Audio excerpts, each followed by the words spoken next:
Good morning, everyone. This is Jose Romero, your chairman. I am gaveling into order the Saturday, December 12th, 2020 emergency meeting of the Advisory Committee on Immunization Practices. I want to thank you all for giving up your weekend and coming to this meeting. The work we are about to undertake is of national importance. And I appreciate all of the time and effort you have dedicated to this project. So I will turn this over to Dr. Amanda Cohn, our Executive Secretary. Dr. Cohn. Good morning, everyone, and thank you to Dr. Romero, as well as all of our ACIP voting members for all of the time and countless hours you have all spent to get us to this meeting today.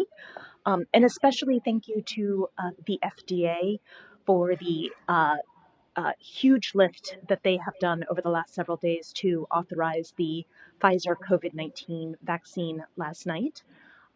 That means that today we can consider a vote for recommendations for the Pfizer vaccine product. So on our agenda today, we will review the evidence to recommendations framework and clinical considerations. We will then have discussion around those presentations and then a motion to consider recommendations to vote. We will then take a break.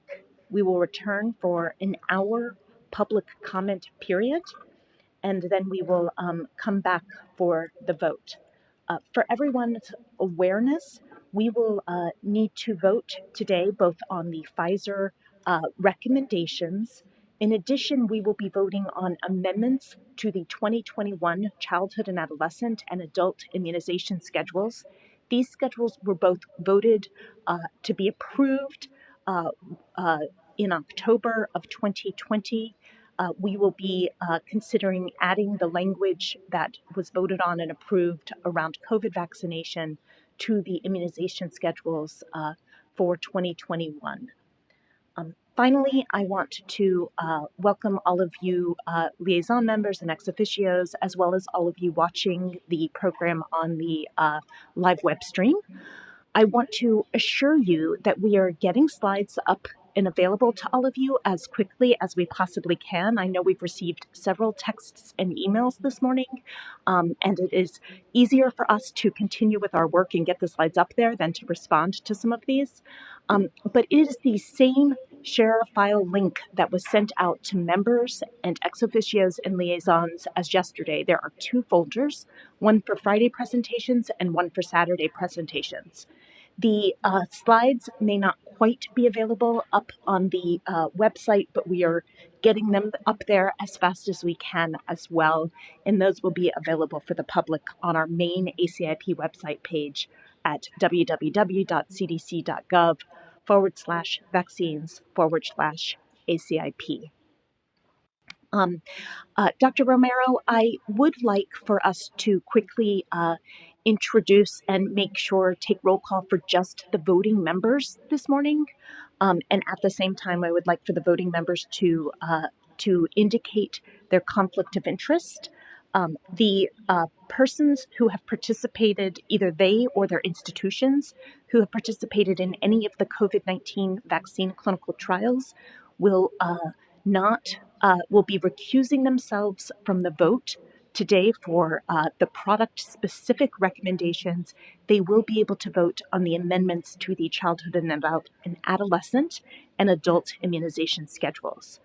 So Dr. Romero, would you like to start with roll call of the voting members only, please? I will do so.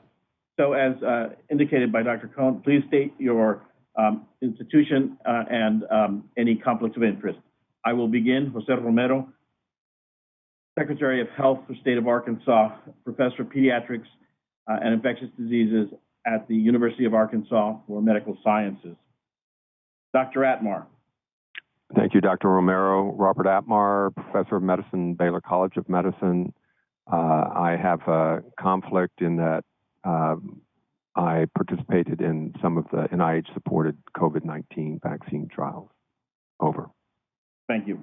Let me admit that if I did not say that, I do not have any conflicts of interest, so forgive me. Dr. Alt, please.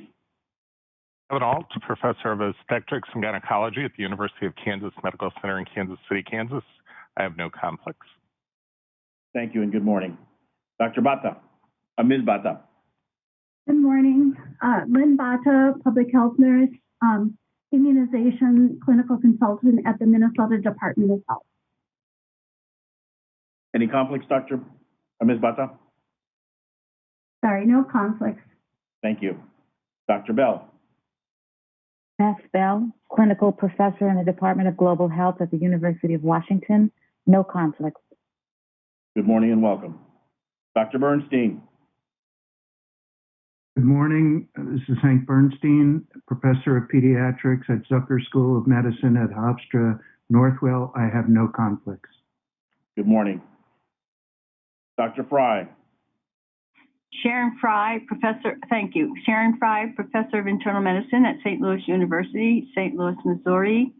And I have conflicts because I am participating in phase 3 COVID trials here at St. Louis University. Thank you. Good morning and welcome. Dr. Hunter.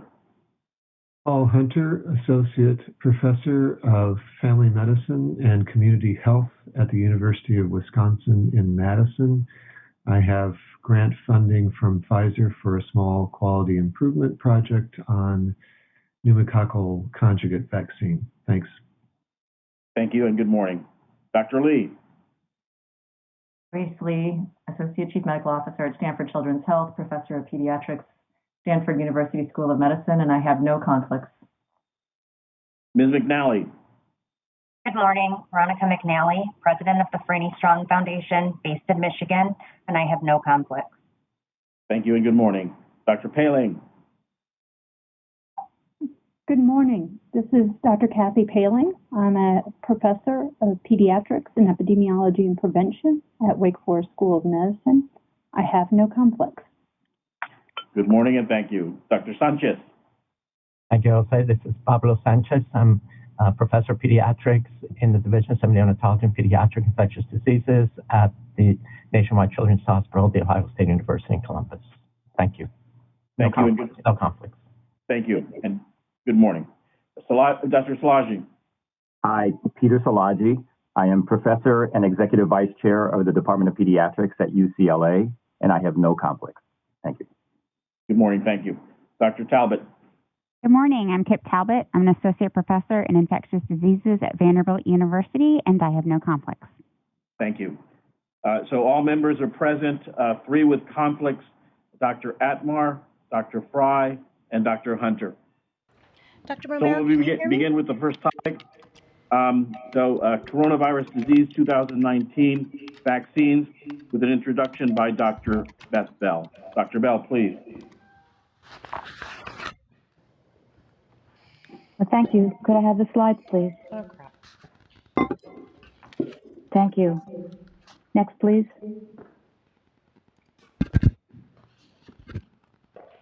For any of you that might not be aware, on December 11th, that is last night, the FDA issued an emergency use authorization for emergency use of the Pfizer-BioNTech COVID-19 vaccine for the prevention of COVID-19 for individuals 16 years of age and older.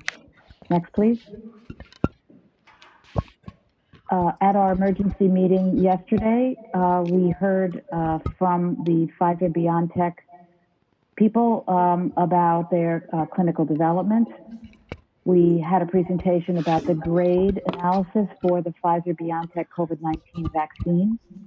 And we heard a summary of the workers' interpretation of the data on the benefits and harms.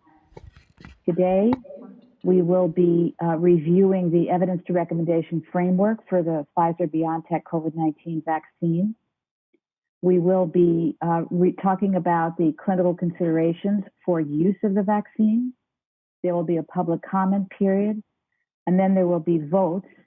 One, on the use of Pfizer-BioNTech COVID-19 vaccine, and second, inclusion into immunization schedules. And I'll just note that the recommendation for or the vote on the use of the vaccine is an interim recommendation, and that these recommendations will be coupled with the interim recommendations on allocation, one of which the ACIP has already made, and others of which will be forthcoming in the future. Next, please. And here's our list again. And again, next, please. Our list of CDC participants in the work group. Next. Thank you very much for your work so far and for our work today. And back to you, Dr. Romero. Thank you, Dr. Bell. So next, we'll have Dr. Oliver present evidence to recommendation framework for the Pfizer-BioNTech COVID-19 vaccine. Dr. Oliver, please.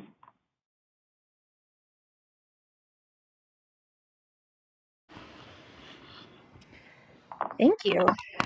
Good morning. Next slide.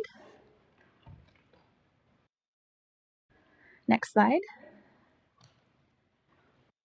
So as a reminder, the Evidence to Recommendations, or ETR framework, is a structure to describe information considered in moving from evidence to ACIP vaccine recommendations. It also provides transparency around the impact of additional factors on deliberation when considering a recommendation. Next slide. As a reminder, this is the policy question we're addressing today. Should vaccination with the Pfizer-BioNTech COVID-19 vaccine be recommended for persons 16 years of age and older? Dr. Cohn, I'm just checking. We have sound? Can you hear us, Dr. Romero? Can anyone hear me from the audience? Voting members? We can hear. Yes, No. we can hear you, but we cannot hear Dr. Oliver. Okay. So for everyone's awareness, it appears that we are muted on the Zoom call, but not muted on the live webcast. So if you could hang in there for about 2 minutes, we're going to briefly pause and try to sort this out. And we will be back with you shortly. Dr. Romero, this is Dr. Oliver. Can you hear me? I can. Can other members of the audience hear? Yes. Yes. Very good. Thank you, Dr. Oliver. Great. Apologies for the prior issues. So we'll start on this slide. As a reminder, this is the policy question that we're addressing today. Should vaccination with the Pfizer-BioNTech COVID-19 vaccine be recommended for persons 16 years of age and older under an emergency use authorization? Next slide. This is the PICO question as the focus of our ETR discussion. The population is persons aged 16 years of age and older. The intervention is the Pfizer-BioNTech COVID-19 vaccine. The comparison is no vaccine. And the outcomes are listed here, which were detailed yesterday. Next slide. These are the domains for the evidence to recommendation framework that we will be discussing today. Each domain has a question or questions that the work group will provide judgment on. Next slide. As we walk through this, we will be changing the vaccine or the interventions in the questions to the Pfizer-BioNTech COVID-19 vaccine, and we will replace the problem with the COVID-19 disease. Next slide. The first domain we will address is the public health problem. Next slide. The main question associated with this domain is COVID-19 disease of public health importance? The additional questions to help inform this discussion include, are the consequences serious? Is it urgent? And are a large number of people affected by COVID-19? For each domain, we'll be reviewing the available evidence to help answer the questions addressed by this domain. As you can see here, as of December 10th, there have been over 15 million cases of COVID-19 in the US, with increases seen over the last month. Next slide. The cumulative hospitalization rate between March 1st and December 5th was nearly 280 per 100,000 population. Among those hospitalized, nearly 1/3 required intensive care and 15% died. As of December 10th, there were 291,000 COVID-19 associated deaths reported in the U.S. Estimates of the SARS-CoV-2 infection fatality ratio range from 0.5 to 1.4%. There are other biologic factors associated with the increased incidence, including age and presence of underlying medical conditions, which have been discussed at earlier ACIP meetings. Next slide. So based on the review of the EPI data presented here, as well as EPI data that has been presented at prior ACIP meetings, the workgroup judgment was that yes, COVID-19 disease is of public health importance. Next slide. Next for the benefits and harms. Next slide. As we discussed yesterday, there are several questions related to the benefits and harms, with the first being how substantial are the desirable anticipated effects, and next, how substantial are the undesirable anticipated effects. Next slide. And finally, do the desirable effects outweigh the undesirable effects? Next slide. Detailed review of the benefits and harms through grade was presented yesterday. Briefly, a summary of the benefits. The clinical trial demonstrated high efficacy against the primary endpoint of symptomatic, laboratory-confirmed COVID-19 with an efficacy of 95%. This was determined to have a high certainty under the time period covered by the EUA. For hospitalization, 5 events occurred and were all in the placebo group.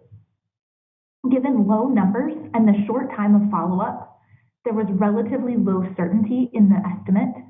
And for all-cause mortality, deaths were uncommon overall, with 2 in the vaccine group and 4 in the placebo group. Given the low numbers, there was also low certainty in evidence for this outcome. Next slide. Next, a summary for the possible harms. Serious adverse events were reported among recipients of vaccine and placebo. There was moderate certainty in this evidence. And reactogenicity outcome graded was severe or grade 3 reaction. Overall, a grade 3 or higher reaction was reported by 8.8% of those receiving the vaccine versus 2% in the placebo group, and this was graded with a high certainty of evidence. Next slide. This slide shows a summary of grade from yesterday with each evidence type listed. Next slide. Therefore, the workgroup felt that the desirable anticipated effects were large. Next slide. Back one. And the undesirable anticipated effects were small. Next slide. Based on this, the workgroup felt when considering how the desirable effects balance with the undesirable effects, it favors the intervention, the Pfizer-BioNTech COVID-19 vaccine. Next slide. So next to the values domain, next slide. Does the target population feel that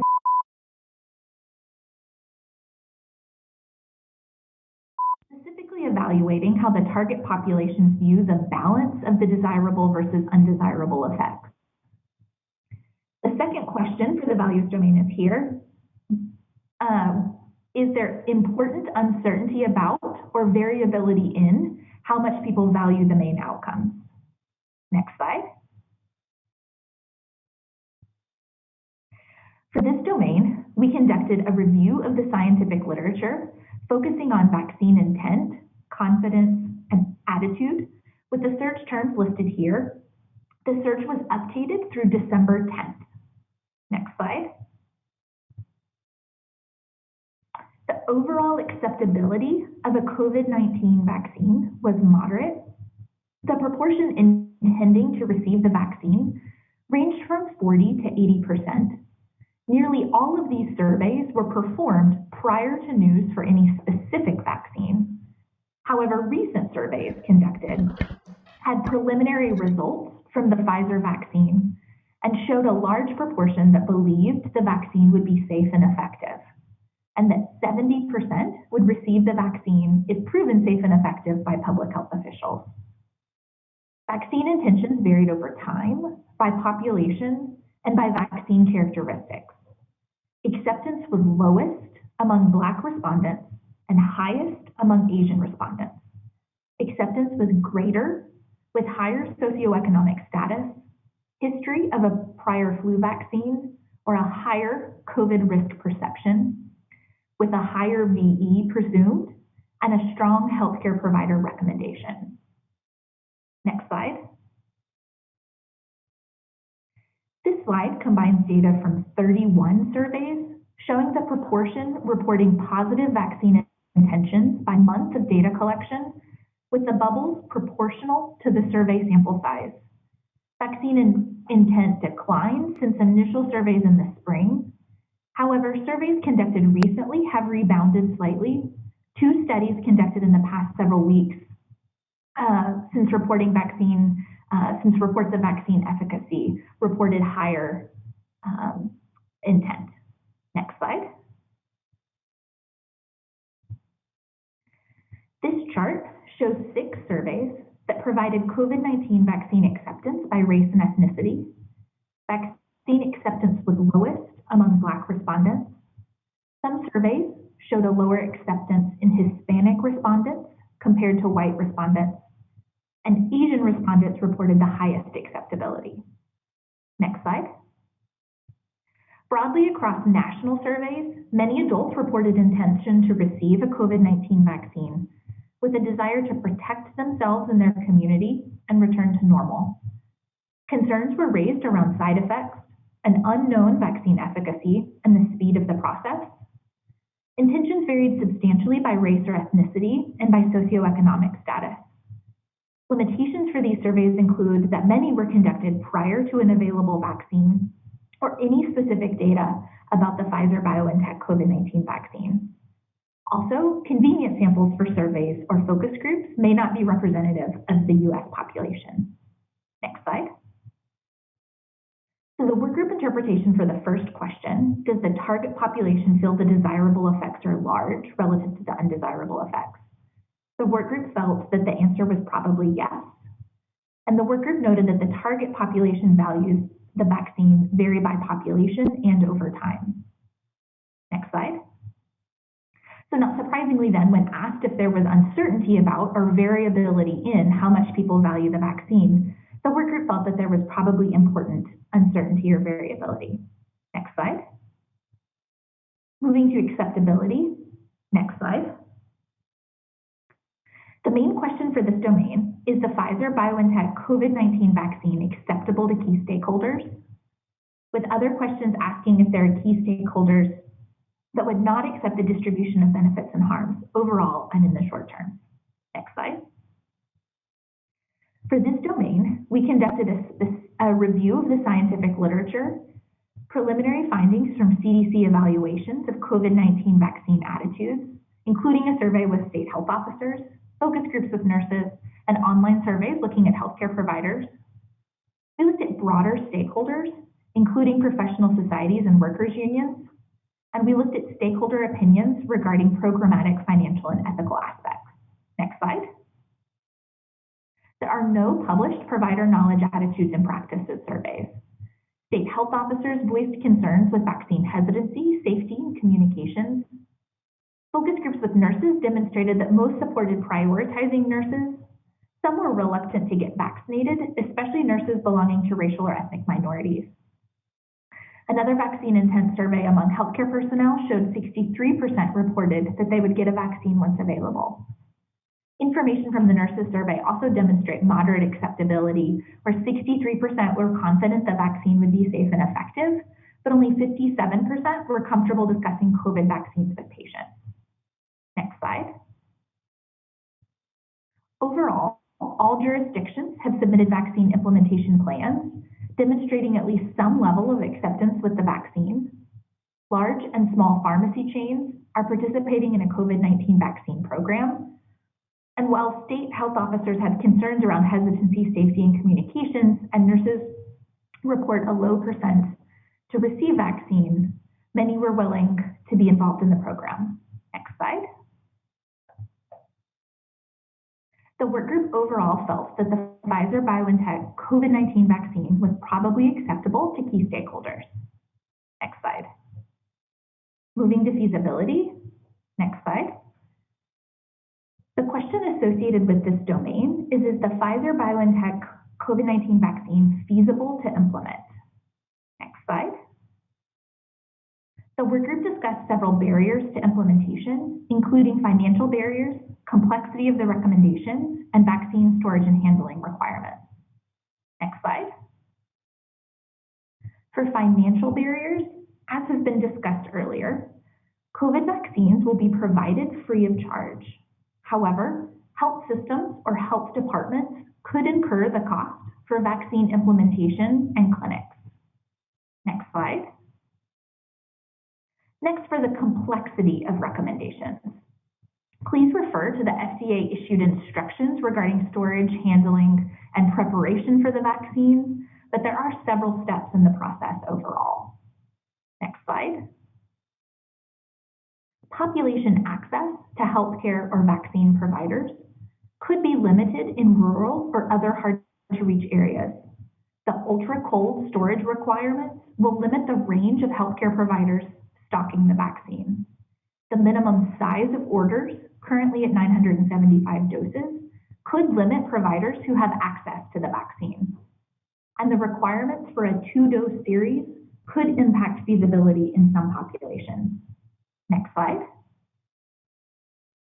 However, the work group discussed that while there are barriers to implementation that might be insurmountable in traditional circumstances, there have been innovative solutions to overcome these barriers, include expanding funding opportunities, pharmacy partnerships, technology, including second dose reminders, unique packing containers to maintain ultra-cold temperatures without a freezer, and detailed state microplanning. Next slide. Taking these barriers and the novel solutions into account, the work group felt that the Pfizer-BioNTech COVID-19 vaccine is probably feasible to implement. Next slide. Next, moving to the resource use domain. Next slide. The primary question for this domain is the Pfizer-BioNTech vaccine a reasonable and efficient allocation of resources? Next slide. The work group reviewed estimates of economic costs related to COVID-19 vaccinations, disease outcome, and disease mitigation activities in coordination with the NCIRD and ACIP lead economist. Next slide. Next, for a summary of the evidence, this involves the balances of the cost of COVID-19 disease and costs of the COVID-19 vaccines.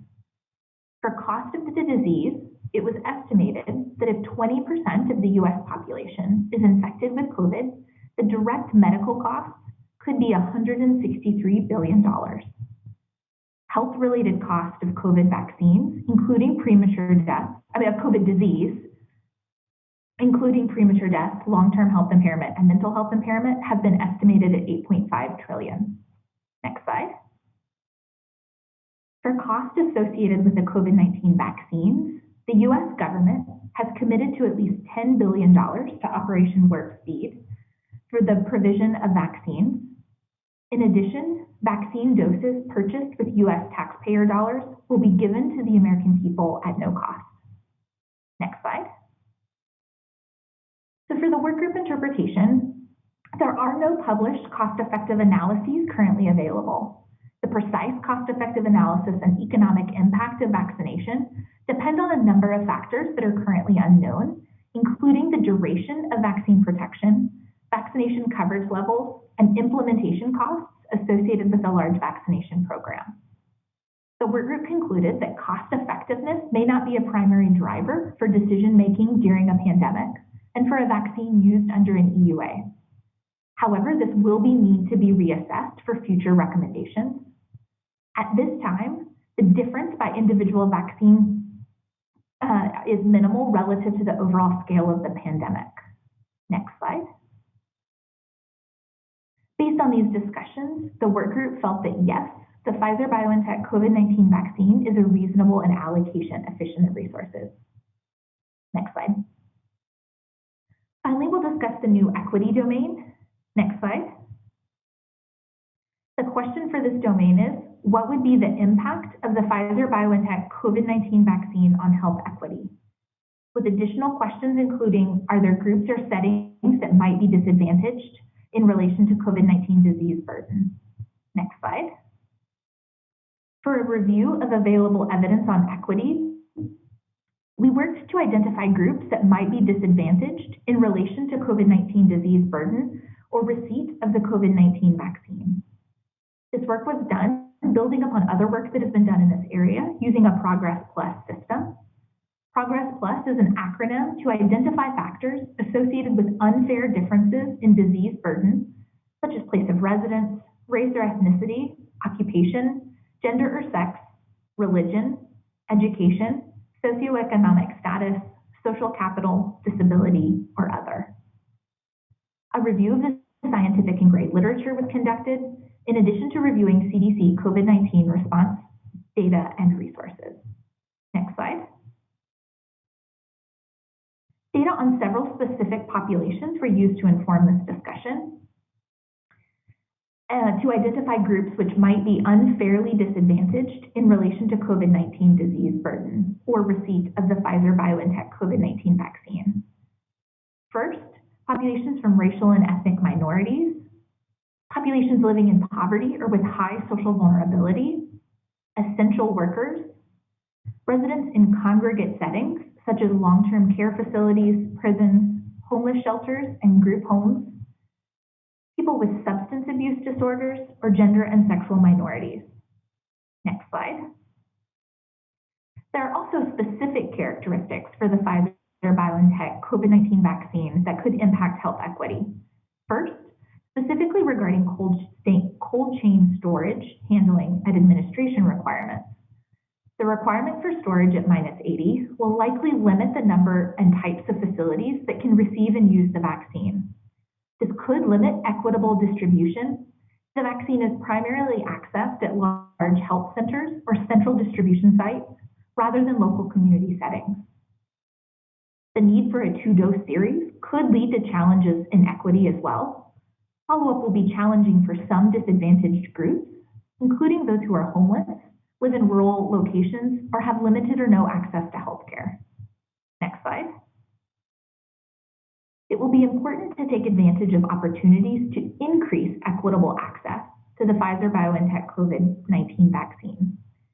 The Federal Pharmacy Partnership Program for COVID vaccines in long-term care facilities will facilitate access of the vaccine to long-term care facilities residents and staff, providing end-to-end management of the COVID vaccine process, including cold chain management and on-site vaccination. Healthcare facilities will need to work to administer and provide equitable access to the vaccine. This could offer the potential to increase equitable distribution to the Pfizer-BioNTech COVID-19 vaccine, first in healthcare workers and then broadly. Next slide.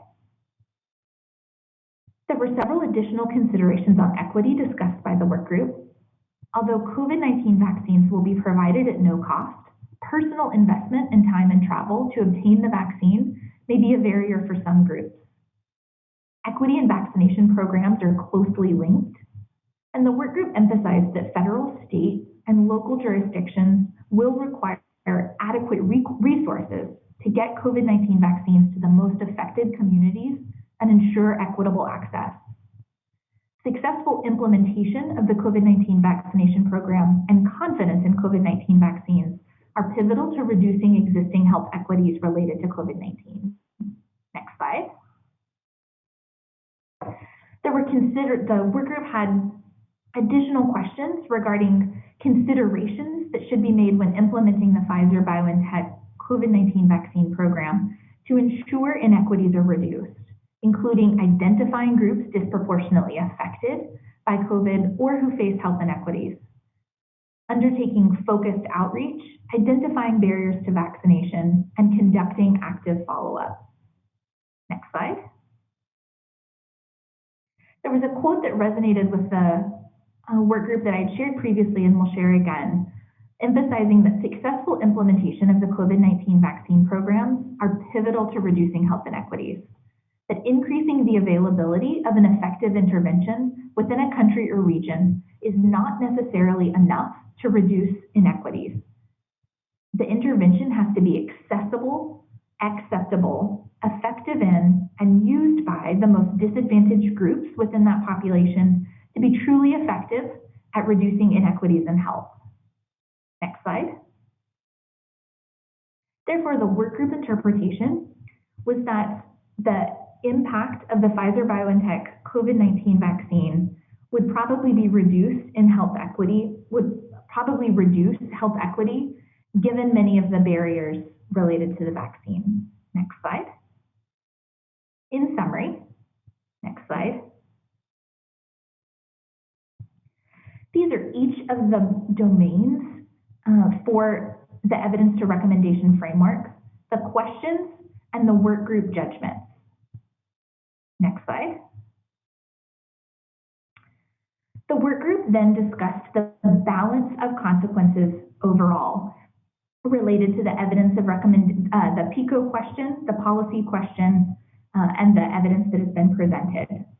Next slide. Overall, the work group felt that the desirable consequences clearly outweighed the undesirable consequences in most settings. Next slide.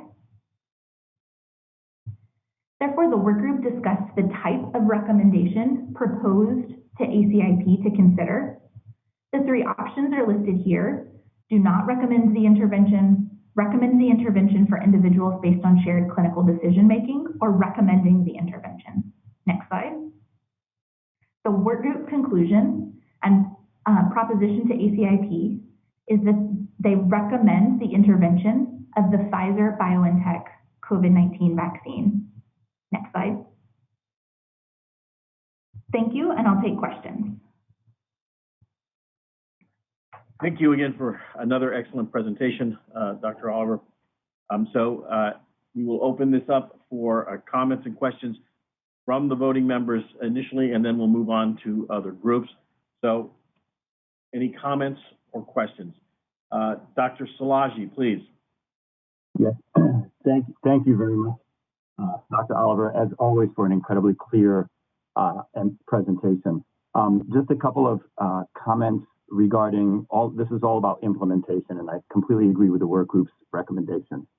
In terms of acceptability from these national surveys, and I have actually conducted several of these surveys, I do want to point out two things. One is that the variability in the percentages who are likely to get the vaccine, so the fact that they vary means that this is modifiable, that it's mutable, and that hesitancy for the vaccine is not necessarily entrenched. And so what that implies to me is we need a lot of work in optimal communication and outreach to these populations. Also, in those surveys, there were a large proportion who said unsure, and so that actually magnifies my point.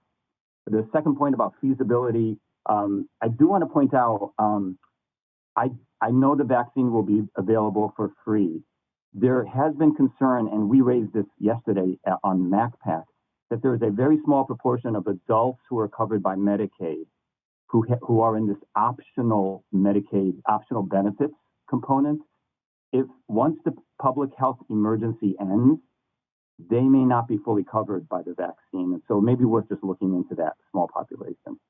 A point about the second doses,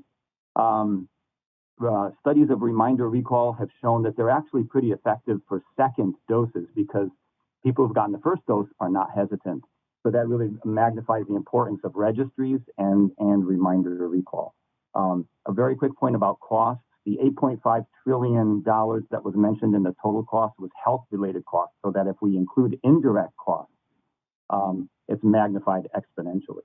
And the final point about equity, it's very concerning to me that the two groups, individuals who are Black and lower education, have both high morbidity from COVID and are the most hesitant to get the vaccine. So we need a tremendous amount of outreach and funding of localities for outreach to ensure that equity is really properly addressed. Thank you. Thank you, Dr. Szilagyi. Dr. Goldman, please. Thank you. I just want to take a moment to comment on the gravity of this as we contemplate recommending a vaccine in the middle of a global pandemic that has not been experienced in our lifetime. I first want to thank and applaud all the hard work done by not only the committee members, but all the physicians, scientists, and staff of the CDC for their tireless dedication and monumental service. The speed with which this vaccine has been developed is truly a testament to our scientific ability. While the data and evidence do support that the benefits far outweigh the risks, I want to express some caution in recommendations outside the parameters of groups enrolled in the studies. We need to make sure our patients are well aware of the potential side effects and ensure that with such a limited supply, they will commit to receiving both doses. This speaks to the importance of acceptance of the vaccine. I do support the approval of this vaccine, but I want to strongly support the ongoing studies in both safety, efficacy, and use in groups other than those specifically studied in the trials. Finally, I want to also reiterate my concerns on the distribution of this vaccine and stress the importance of prioritization of frontline outpatient physician offices that are not being allocated doses of vaccines by many hospitals and healthcare systems, even though they remain at some of the highest risks for COVID-19 disease. Thank you so much for this presentation and allowing me to be part of this group. Dr. Goldman, thank you for your comments and your work on this committee. Let me just say the following. There will be time for comments and for discussion afterwards. I think what we want to do at this moment is focus on questions that are important for the group to consider. So please, questions only at this time. We will give you a chance to make comments later. Dr. Paling, please. Thank you, Dr. Romero. Thank you, Dr. Oliver, for a very clear and precise presentation on a very important topic. I agree with Dr. Szilagyi as well as Dr. Goldman on the importance of additional opportunities and the opportunities. I would like to ask, in the work group, it is recommended to move forward. Could you please describe if this was a unanimous or what was the variation in opinion within this group? This is Dr. Oliver. The work group was unanimous in recommending that the ACIP accept the recommendation and that it be recommended in the setting of the EUA. Wonderful. Thank you. That is tremendously helpful. Thank you. Dr. Sanchez. Thank you. Sarah, that was, I agree, another great presentation. I just wanted to, just a comment, because we heard yesterday from Pfizer, yes, the vaccine, the ultra-cold storage is a problem, but they also mentioned that it could be stored in a refrigerator for 5 days. So I think that also needs to be sent out as because that certainly helps a lot. Thank you. Thanks, Dr. Sanchez. This is Dr. Cohn. We are doing, now that the EUA has been approved, there are multiple communication and education products that will be released both by the company. There's some great videos on how to administer and prepare the vaccine, as well as some on storage and handling. And then CDC will be making sure that all of our materials align with the EUA, and then we'll also be sharing communication products around the storage and handling of this product, which you are correct can be refrigerated for 5 to 6 days. Thank you, Dr. Cohn. Thank you, Dr. Sanchez. Any other comments or questions? if I may add one to what's already been said, I think that the issue of we're seeing more and more nurses and healthcare providers saying they'd rather wait to accept the vaccine. I think that's going to place an issue on our implementation of phases as we move forward. But there is that issue that we need to consider, and it will make it somewhat more difficult as we progress or try to progress down the phase ladder. So, Dr. Dushan, please.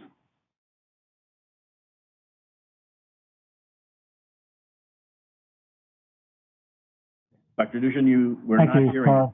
Thank you. Little mute button problem. Thank you very much. Very gratifying to see this progress. And as I've mentioned before, the investment in Operation Warp Speed has been unprecedented and has paid off greatly. But I do not want to let people in any way minimize the significant implications of the implementation challenges. And in particular, I would like to say that the funding necessary for state and local health departments to carry out this program has been put in the deep freeze with the vaccine. We are desperately needing to be able to carry out an unprecedented an immunization program of unprecedented complexity and importance with formidable implementation challenges that include what has been noted around the importance of engagement and education of hesitant communities, vaccination of hard-to-reach populations, the complexity of engaging with community vaccinators and healthcare systems to ensure equitable distribution and allocation of this vaccine throughout the community, and other tasks. And I want to encourage all of us to do what we can to ensure that this vaccine program is as successful as it can possibly be by making sure that the resources are available on the front lines to those people who need to implement this program. Thank you. Thank you. Any other comments from the liaison groups? Any comments from our ex officios? I see, here we go. Dr. Hayes, please. Yes, Carol Hayes with the American College of Nurse Midwives. I have heard from my colleagues in the hospital that some of the nurses and healthcare workers are unwilling to be vaccinated because they have heard that it's going to affect their fertility. And there are some other myths that are floating around. And I feel like if our main focus on this 1A is to vaccinate healthcare workers in the hospital that are taking care of patients, we're going to have to really seriously address these myths that are floating around. And I'm not even sure how to start to do that, but I just wanted to make the comment. Thank you very much. Dr. Freihofer. Sandra Freihofer, American Medical Association, speaking as a practicing physician. I am so excited that we have this vaccine available, but particularly after listening to the comments so far, I'm very concerned about the implementation. I'm very concerned that enough dollars haven't been put in the distribution to get vaccine in the arms of our patients. I'm excited that our pharmaceutical colleagues are helping with this implementation distribution, but at the end of the day, patients depend on their physician to give them advice as to whether or not they should get vaccinated. Physician recommendation is a very important motivator for patients to get vaccinated, and there's going to be a lot to talk to our patients about. I'm also concerned that hospitals might not offer this vaccine to community physicians, that they might try to just keep it for their employees and not consider that other physicians who might be on staff that are on the front line seeing patients that could have COVID might not have access to the vaccine. So as we move forward, I hope that every organization that has access to this vaccine will look at the big picture and not be selfish with what they have, but really do a good job of trying to prioritize and think this process through and help everyone get vaccinated. Thank you. Thank you. Romero? This is Yes, Dr. sir. Cohn. Yes, I'm I'd like to put up one slide to address some of the questions that are coming up. It's going to take a minute, but I do want to just let everyone know that as we've discussed during prior ACIP meetings, we do have a limited number of doses for the first several weeks, and it will take time to be able to increase the number of provider sites to ensure that we can get access as wide as possible. We need to have enough doses before we're able to do that. So we are working on a plan, right? We are implementing a plan to now vaccinate in limited sites, particularly healthcare settings, long-term care facilities, and public health clinics. And then as we have more doses of vaccine, those sites will expand, and we will rely on our doctors and clinical providers and pharmacies to help increase coverage. But I do want to reiterate what Dr. Freyhofer said, which is that in the interim, we need all healthcare providers to be recommending vaccination for their patients, even if they are not able to give it to them in that moment. So I'm pulling up a slide that we can just leave up for a minute. It's the new CDC communication toolkit for clinics, clinicians, and healthcare providers. It has a lot of tools to help all of you administer vaccine and recommend vaccine to the people who work around you and with you, and to the public. So we will put it up in a minute, but you can find it by Googling CDC COVID vaccine healthcare provider toolkit.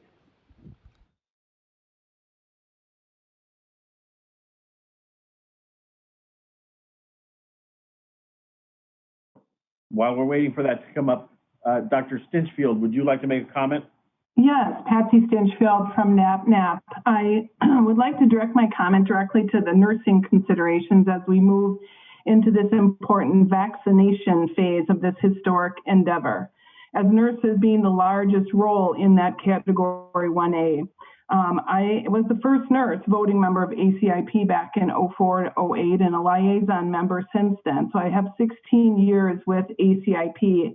And I can give the public and nurses specifically my full confidence in this process, in the scientific incredible breakthrough with our mRNA platform, with the commitment to ongoing safety monitoring and transparent communication. Just as nurses have worked every step of this pandemic, from vaccine researchers to participants in clinical trials, to expert, compassionate, direct patient caregivers, to leading hospital pandemic planning, we will see nurses help implement vaccination at the local level. And like influenza vaccine, where nurses are vaccinated at 90%, I am confident nurses, after filling their knowledge gap about the novel vaccine, will not step aside, but as always will step up and raise that lamp to the path out of this pandemic, which is through vaccination. So I'm happy to hear about the toolkit. I think we need a public communication campaign, and we have to help equip our nurses and all of our healthcare providers with education and communication tools. But I am confident that nurses will rise to the occasion, be vaccinated, and encourage their patients to do so as well. Thanks. Thank you, Dr. Intro. Dr. Montero, this is Dr. Messani. May I just say something? Of course, please.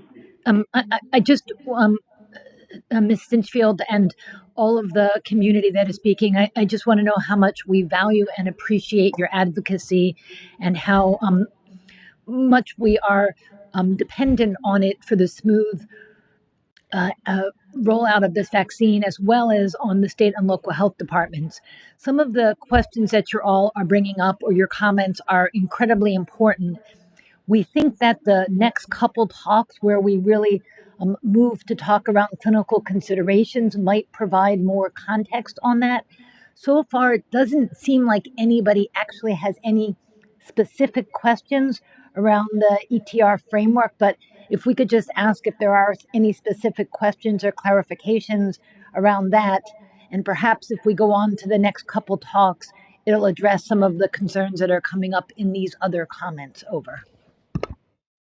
Thank you, Dr. Messonnier.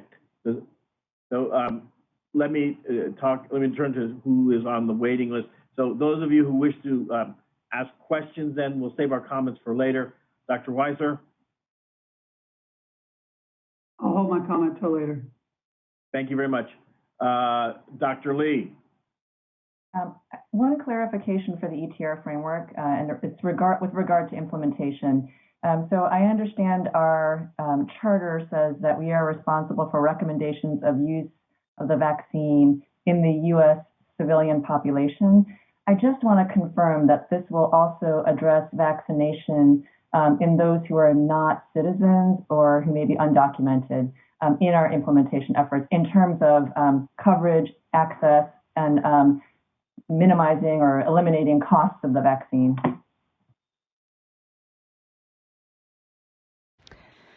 Dr. Lee, the language that you just described in the charter is the language we use to for our recommendations.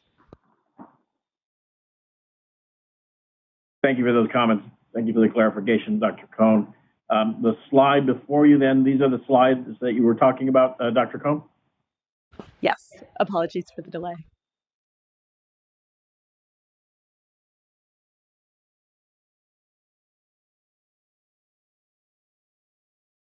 I'm just giving people time to snap a picture or write the material down. Okay. Dr. Freihofer. Could you also please write the specific thing to Google to get access to these wonderful materials? Thank you. Noted. Yes, we will send out a link, and after we take a break, we will put up the link and the Google search for everybody on a slide. There's a lot of materials and more to come.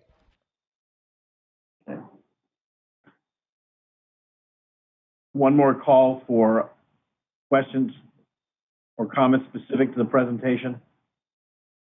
Dr. Cohn, I'm not seeing any. Shall we move on to clinical considerations by Dr. Mumbe?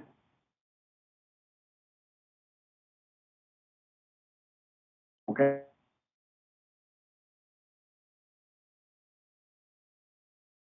Clinical considerations, then will be our next presentation by Sarah Mumbe.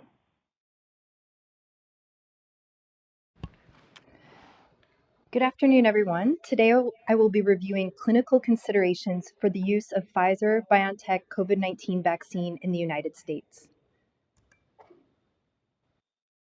These CDC clinical considerations are informed by data submitted to the Food and Drug Administration for emergency use authorization, or EUA, of the vaccine, other data sources, best practice guidelines for immunization, and expert opinion.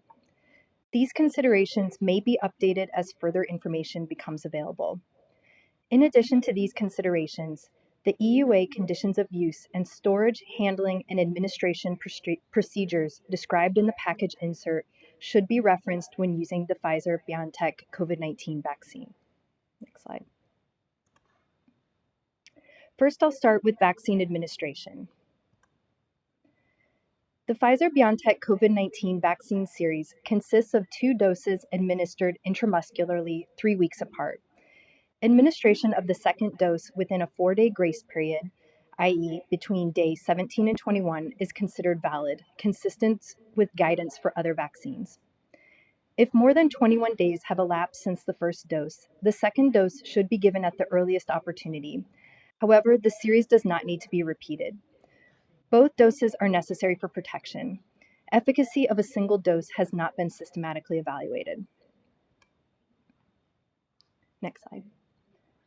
The Pfizer-BioNTech COVID-19 vaccine is not interchangeable with other COVID-19 vaccine products, and the safety and efficacy of a mixed product series has not been evaluated. Persons initiating vaccination with Pfizer-BioNTech COVID-19 vaccine should complete the series with this product. If 2 doses of different mRNA COVID-19 vaccine products are inadvertently administered, no additional doses of either product are recommended at this time. Recommendations may be updated as further information becomes available or other vaccine types are authorized. Next slide.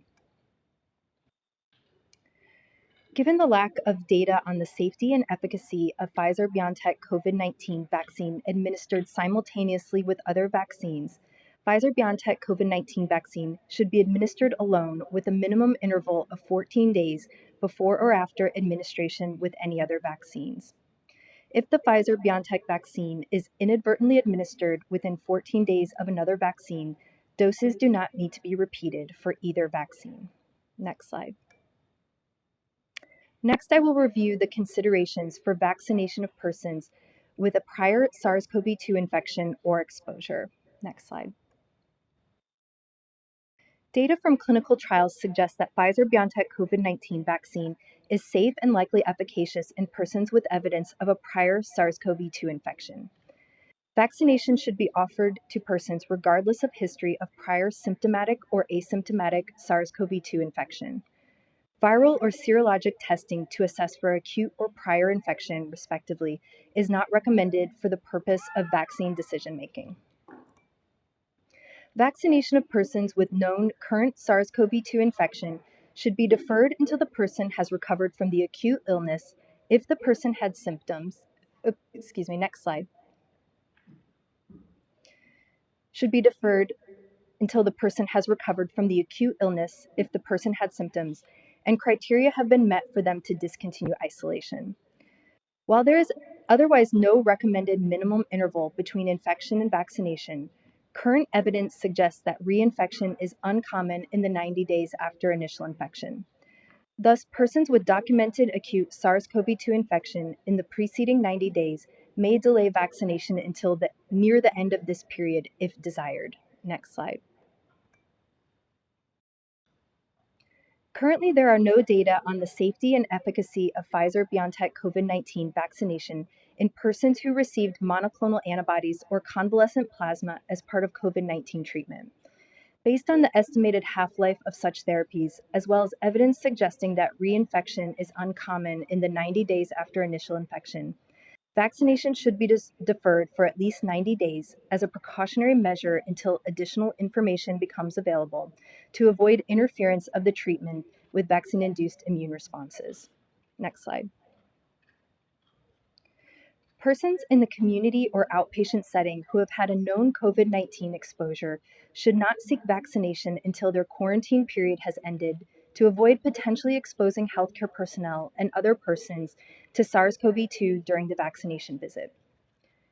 For persons residing in congregate healthcare settings, such as long-term care facilities, where exposure and transmission of SARS-CoV-2 can occur repeatedly for long periods of time, residents with a known COVID-19 exposure may be vaccinated.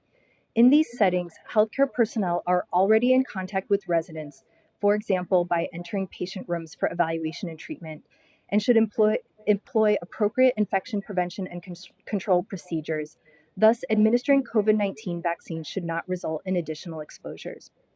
Residents of other congregate settings, such as correctional facilities and homeless shelters, with a known COVID-19 exposure may also be vaccinated in order to avoid delays and missed opportunities for vaccination given the increased risk for outbreaks in these settings.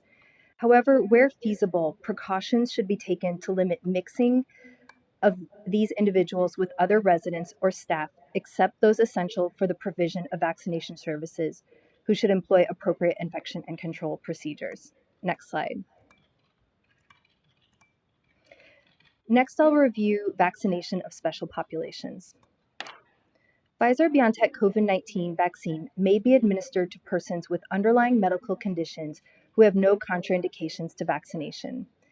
Phase 2 to 3 clinical trials demonstrated similar safety and efficacy profiles in persons with underlying medical conditions, including those that place them at increased risk for severe COVID-19 compared to persons without comorbidities. Next slide. Persons with HIV infection, other immunocompromising conditions, or who take immunosuppressive medications or therapies might be at increased risk for severe COVID-19. Data are not currently available to establish vaccine safety and efficacy in these groups.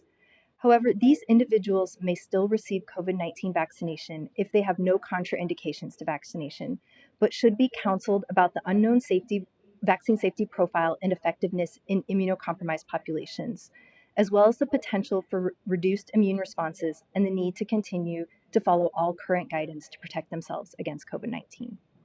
Next slide. There are no data on the safety of COVID-19 vaccines in pregnant women. Animal developmental and reproductive toxicity studies are ongoing and results are expected to be available soon, and studies in humans are ongoing and planned. mRNA vaccines are not considered live vaccines. They are degraded quickly by normal cellular processes and don't enter the nucleus of the cell. Observational data demonstrate that while the absolute risk is low, pregnant women with COVID-19 have an increased risk of severe illness, including ICU admission, mechanical ventilation, and death. Additionally, they might be at increased risk of adverse pregnancy outcomes, such as preterm birth. Thus, if a woman is part of a group, such as healthcare personnel, who is recommended to receive a COVID-19 vaccine and is pregnant, she may choose to be vaccinated. A discussion with her healthcare provider can help her make an informed decision. Next slide. Pregnant women and healthcare providers should consider the level of COVID-19 community transmission, her personal risk of contracting COVID-19, the risks of COVID-19 to her and potential risks to the fetus, the efficacy of the vaccine, the side effects of the vaccine, and the lack of data about the vaccine use during pregnancy. Pregnant women who experience fever following vaccination should be counseled to take acetaminophen, as fever has been associated with adverse pregnancy outcomes. Acetaminophen may be offered as an option for pregnant women experiencing other symptoms as well. Routine testing for pregnancy prior to receipt of a COVID-19 vaccine is not recommended. Next slide. There are no data on the safety of COVID-19 vaccines in lactating women or the effects of mRNA vaccines on the breastfed infant or milk production or excretion. mRNA vaccines are not considered live virus vaccines and are not thought to be a risk to the breastfeeding infant. Thus, if a lactating woman is part of a group, such as healthcare personnel, who is recommended to receive a COVID-19 vaccine, she may choose to be vaccinated. Next slide. Next, I will review considerations for patient vaccine counseling. Next slide. Before vaccination, providers should counsel vaccine recipients about expected local and systemic post-vaccination symptoms. Unless persons develop a contraindication to vaccination, they should be encouraged to complete the series even if they develop local or systemic symptoms following the first dose in order to optimize protection against COVID-19. Antipyretic or analgesic medications, such as acetaminophen or nonsteroidal anti-inflammatory drugs, may be taken for the treatment of post-vaccination local or systemic symptoms if medically appropriate. However, routine prophylactic administration of these medications for the purpose of preventing post-vaccination symptoms is not currently recommended, as information on the impact of such use on Pfizer-BioNTech COVID-19 vaccine-induced antibody responses is not available at this time. Next slide. 2 doses of the Pfizer-BioNTech COVID-19 vaccine are required to achieve high efficacy. Thus, patients should be counseled on the importance of completing the 2-dose series in order to optimize protection. Next slide. However, protection from the vaccine is not immediate. The currently available vaccine is a 2-dose series, and it will take 1 to 2 weeks following the second dose before a person is considered fully vaccinated. Additionally, as no vaccine is 100% effective, some vaccinated people may still get COVID-19 disease. Given the currently limited information on how well the vaccine works in the general population, how much it may reduce disease severity or transmission, and how long protection lasts, vaccinated persons should continue to follow all current guidance, including those listed below, to protect themselves and others. Next slide. Next, I'll review contraindications and precautions. Next slide. Severe allergic reaction, such as anaphylaxis, to any component of the Pfizer-BioNTech COVID-19 vaccine is a contraindication to vaccination listed in the package insert. Appropriate medical treatment used to manage immediate allergic reactions must be immediately available in the event that an acute anaphylactic reaction occurs following administration of the vaccine. In addition, because of reports of anaphylactic reactions in persons vaccinated outside of clinical trials, persons who have had a severe allergic reaction to any vaccine or injectable therapy should not receive the Pfizer-BioNTech COVID-19 vaccine at this time. Vaccination providers should observe patients with a history of anaphylaxis not due to vaccines or other injectable medications, as mentioned before. That is a contraindication in these persons. Should be observed for 30 minutes after vaccination. All other persons should be observed for 15 minutes after vaccination to monitor for the occurrence of immediate adverse reactions. Finally, I'll review the interpretation of SARS-CoV-2 test results in vaccinated persons. Prior receipt of the Pfizer-BioNTech COVID-19 vaccine will not affect the results of SARS-CoV-2 nucleic acid amplification or antigen tests. Currently available antibody tests for SARS-CoV-2 assess IgM and/or IgG to one of two viral spike proteins. Next slide, please.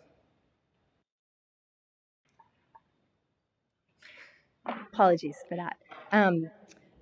So as mentioned, prior receipt of the Pfizer-BioNTech COVID-19 vaccine will not affect the results of SARS-CoV-2 nucleic amplification or antigen tests. Currently available antibody tests for SARS-CoV-2 assess IgM and/or IgG to one of two viral proteins, spike or nucleocapsid. Because the Pfizer-BioNTech COVID-19 vaccine contains mRNA that encodes the spike protein, a positive test for spike protein, IgM or IgG, could indicate either prior infection or vaccination. To evaluate for evidence of prior infection in an individual with a history of Pfizer-BioNTech COVID-19 vaccination, a test specifically evaluating IgM or IgG to the nucleocapsid protein should be used. Next slide. Next slide. Now we'd like to get ACIP's opinion in the following areas. Use of the vaccine in immunocompromised persons and pregnant or lactating women, the proposed contraindications to vaccination and recommendations for an observation period, or any other considerations.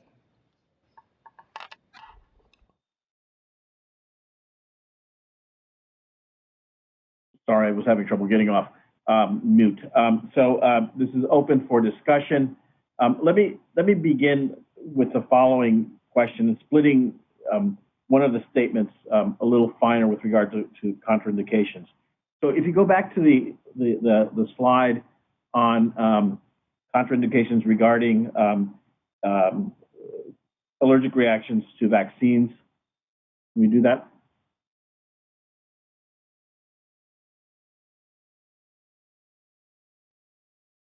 Okay, so I agree with this, and I just want to point out the following. So under injectable therapy, that is a very broad category. So for example, someone who receives intravenous ampicillin and develops an allergic reaction would be considered then not eligible for this vaccine. Correct? And if you put that in the context that another person who receives oral ampicillin and has an allergic reaction would then be eligible for this vaccine. There is going to be some confusion here with that. I just want to point that out. Thank you for that comment. I think we could work on providing a little bit more guidance around situations where it might be acceptable, such as if the person is under the care of an allergist immunologist. I think the intention was because the investigation is still kind of ongoing around particular excipients that might be involved, and some of these could be in other medications. This was cast a little bit broadly initially, just as things continue to be investigated, but we could work on some additional guidance so that too many people aren't excluded unnecessarily. Dr. Montero, this is Dr. Messani. We would appreciate some more conversation on this language as we're trying to very carefully thread a needle in a space where I think a lot of us feel like we're still not completely clear on all the available data because it's still being gathered. We don't want to create unnecessary concern. We don't want to exclude people unnecessarily, but there is a desire to be careful here to exclude individuals that might have a higher risk. So our intention is, to get some more input to modified the language already to sort of give a space where, somebody who had a reaction, their mother told them they had an anaphylaxis reaction 50 years ago to penicillin, isn't the same thing as somebody who had a observed anaphylaxis 18 months ago. And so we're trying to simplify, but we will add in some additional language. And as Dr. Mabai said, our intention is frankly to revisit this quickly as soon as more information is available. But it would be helpful to us to get a little more dialogue as to the spirit of this.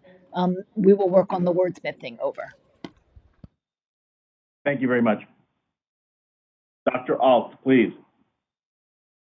I think the language around pregnancy is very good. We talked quite a bit about this yesterday, and lactation. As we discussed yesterday, it's hard to come up with a prior reason to avoid this vaccine in lactating women. I also liked in the pregnancy section where we made the pregnant healthcare worker, the pregnant person, the focus, and gave them some good things to think about their level of exposure. Thank you. Dr. Hunter, please. Yes, I want to say that this level of detail and thoughtfulness is really, really helpful.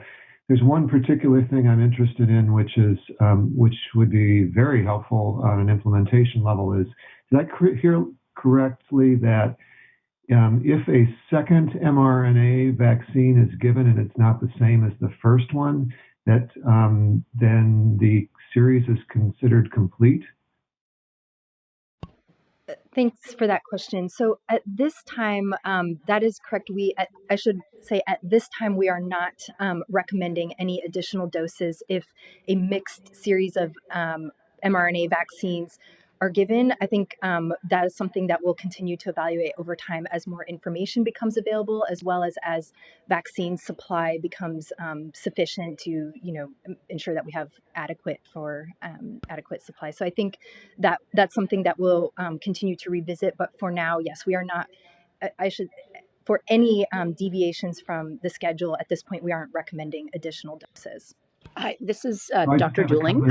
I'd like to add that the work group, the mixed series is not recommended, but the work group felt at this time, given the extreme shortage of vaccine combined with the fact that we've not studied more than 2 doses in any subjects, that it warranted not repeating any doses if a mixed series was given at this time.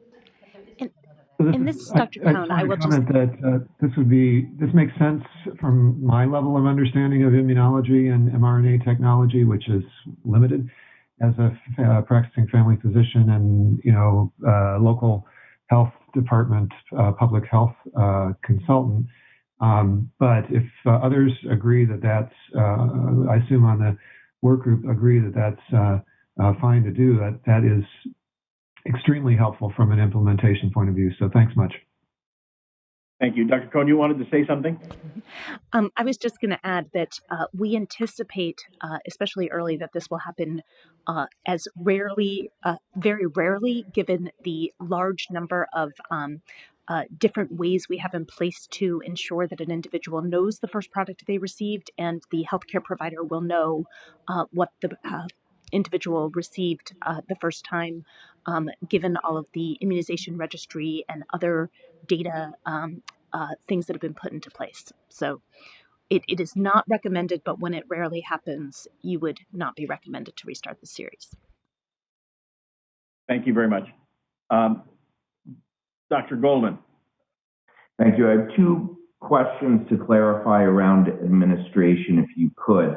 The first is regards to those who are recently infected. In one sense, it seems that you're saying you can give it quickly after they've met all recovery criteria, but then it suggests we want to wait 90 days because we think they still have some immunity. Do we want to clarify that to just leave it as if you have documented infection, wait 90 days?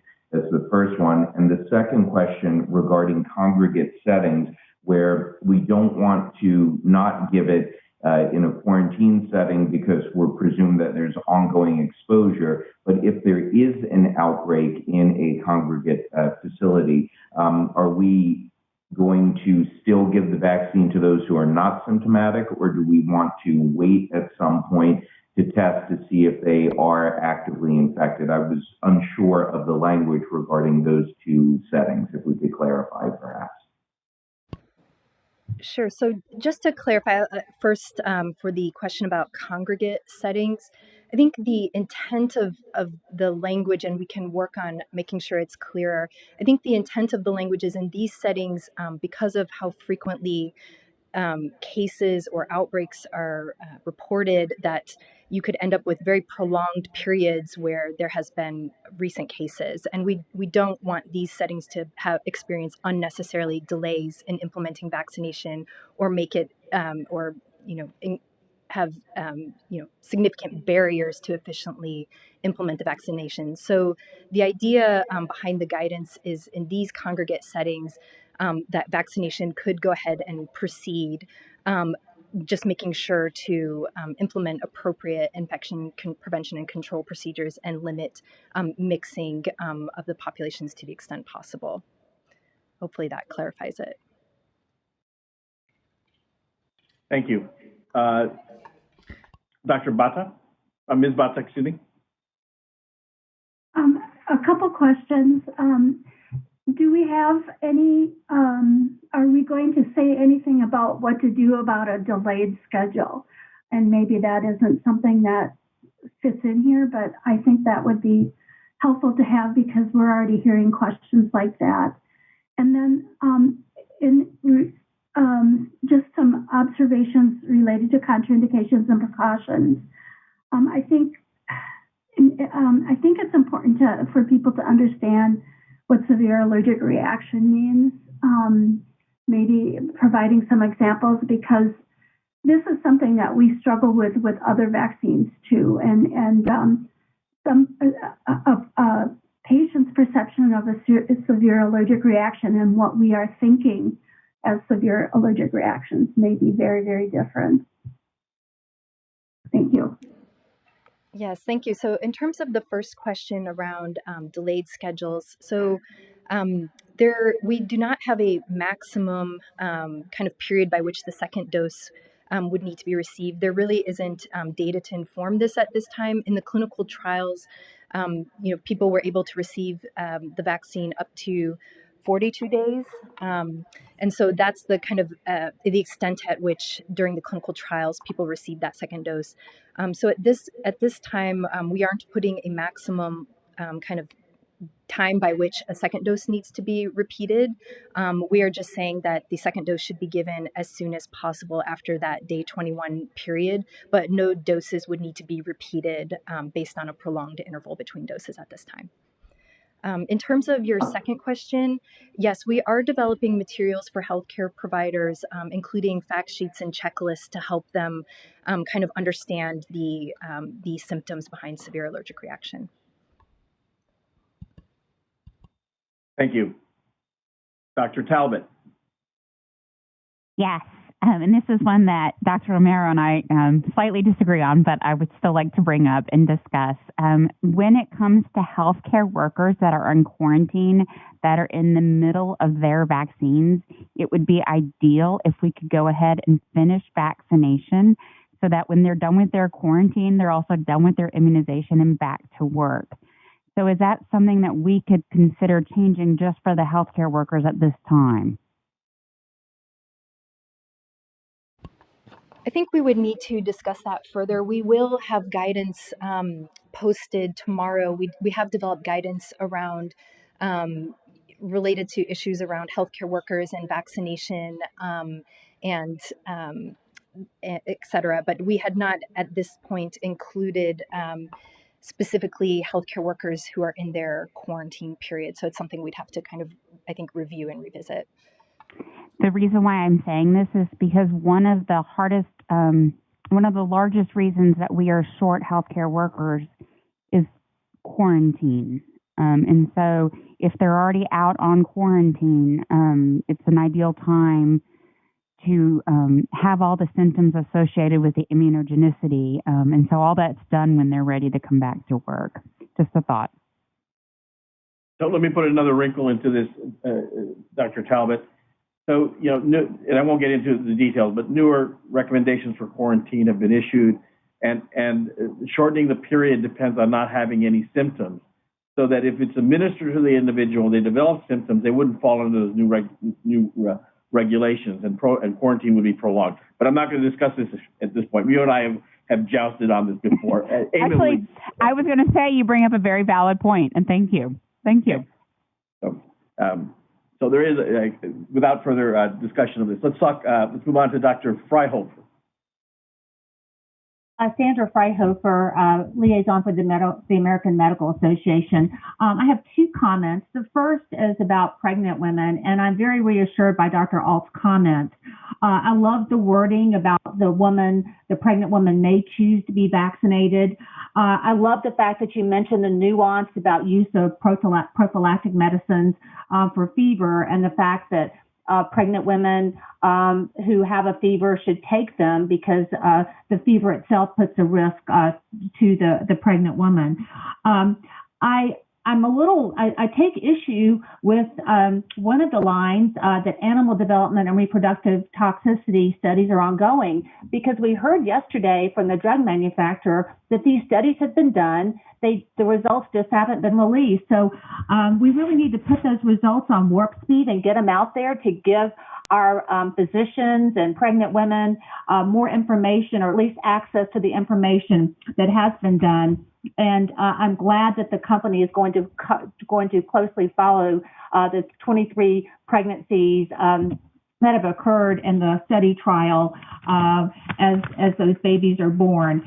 My second comment is about the guidelines for reactogenicity, and I really like that that providers should counsel vaccine recipients about expected local and systemic post-vaccination symptoms, but practitioners need more information and more guidance, and I assume those sorts of specific things will be upcoming, particularly for healthcare professionals. Do they need to plan vaccination the day before they're going to not have to go to work? Specifics on how to tease out if the fever is due to vaccination or possibly due to a COVID exposure. And then I want to tie back to the pregnancy part.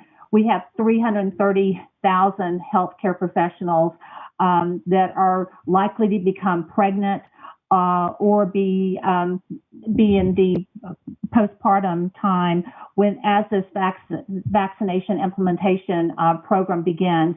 And this doesn't even include the essential workers for whom pregnancy is also concerned. So moving forward as quickly as we can to get the information as quickly as we can would be greatly appreciated. So please put that DART information on warp speed. Thank you, Dr. Freyhofer. Did somebody else want to make a comment about that? Okay. The only Bell, comment I was please. going to make is that the issues around reactogenicity and symptoms following vaccination for healthcare workers, that guidance will be coming out tomorrow, along with guidance around vaccination symptoms in long-term care facility residents. So hopefully many of your concerns, Dr. Freyhofer, would be addressed in that guidance. Thank you. Thank you very much. Dr. Bell, please. Thank you. Returning to Dr. Messonier's questions about the sort of additional contraindications that are proposed. I assume and I know that everyone is doing everything they can to get better information and follow up on the UK incident. I recognize the rationale for including this, and but I am a little nervous about this sort of abundance of caution rationale, because it's oftentimes very hard to undo, even when one says there's new data and we're undoing it.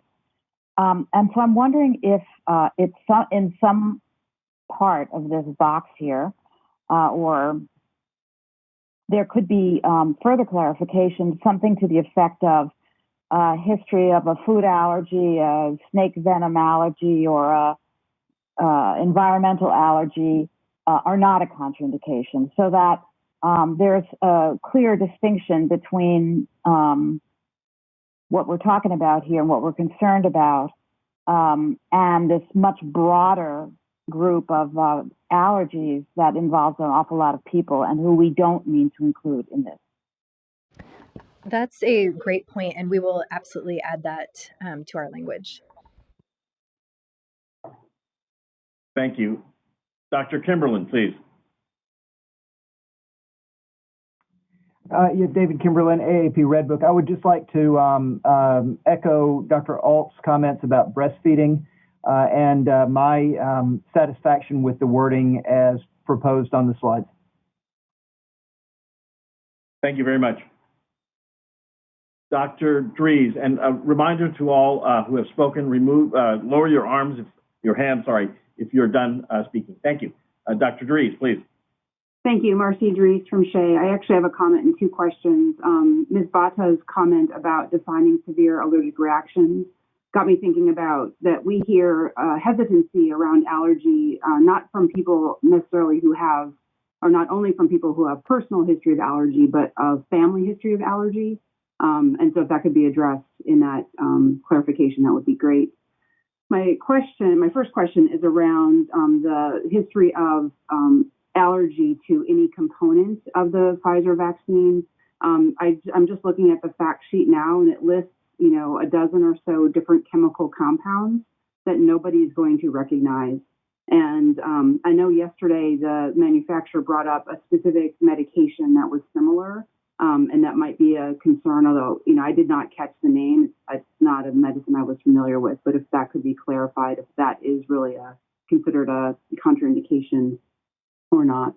And then around the pregnancy language, I absolutely agree with the language. And I've heard from healthcare workers who are pregnant and or lactating and who are desiring a vaccine that if they were told they couldn't get it because of that status, they might lie if they're able to, if they're not showing. And I don't think we would want that to happen. And so I am also wondering, is there going to be a pregnancy registry that will be stood up, or should we be following these people locally who are pregnant or lactating? Thank you. Thank you. Dr. Sanchez. Thank you, Jose. No, I just also wanted to to support Dr. Alton, Dr. Kimberlin's comments. First of all, I'm glad that pregnancy and breastfeeding lactating women were considered separately, and I am in favor of the pregnancy designation, and saying that it is up to the woman, and I think a registry would be fantastic. I also think a similar registry for lactating women as well, and I think I'm very much in agreement that the lactating woman and the breastfed baby is very different, again, than just the vaccine administration during pregnancy, and so I really do support it. I do want to comment in terms of the immunocompromised host. It says persons with HIV and other immunocompromising conditions might be at increased risk, but we have to also somewhere state that the study did enroll so-called stable HIV-infected individuals. So I think that there are at least some data on HIV-infected individuals, so I think that should be included because it's just a very broad category, because they also included stable hepatitis B and C. Offhand, I can't remember how many they were, but I think just some clarification of immunocompromised persons, including HIV, that they were included in the study. Thank you. Thank you for those comments. Dr. Eckert. Thank you very much. This is Dr. Linda Eckert, representing the American College of OBGYN. And I just wanted to let the committee know that we had a phone call this morning that the CDC convened of several experts in the United States in placental pathology, immunology, kinetics of the vaccine, how it works. And the overall consensus, complete consensus, was that we don't see a biological plausibility at this time for placental transfer of the mRNA, and that we see that the direct fetal exposure and possibility of fetal inflammatory response is extremely unlikely. clearly we are waiting for data. We look forward to the DART data and we look forward to studies in pregnant women. But at this point, we are very supportive of the permissive recommendation. And I just want to assure people, as they've been making a call here, that ACOG is prepared to support clinicians, OB-GYNs, and others by providing clinical guidance and clinical conversation talking points and educational materials. And we look forward to having those out as soon as feasible, which we hope is quite soon, early next week. I'll be happy to answer other questions if you have them about this conversation. Many others on ACIP or on this call were also on that call, but I just wanted to let the committee know that there has been a very broad discussion and definite consensus reached about the permissive recommendation for this use in pregnancy. Thank you. Thank you. Dr. Goldman. I'm just wondering, and kind of echoing your concerns and comments on the allergies, if we want to change the language to observe severe allergic reactions, and that kind of takes out the what we see all the time where the patient says, you know, when I was an infant, I was told I was always allergic by my parents, but we don't have that direct data. So do we want to clarify that language, or is that too broad of a category for the intramuscular, intravenous, and subcutaneous injections of any therapy to just change it to observe severe allergic reactions? Thank you. Yes, we'll continue to work to make this language as clear as possible. Thank you. Dr. Paling.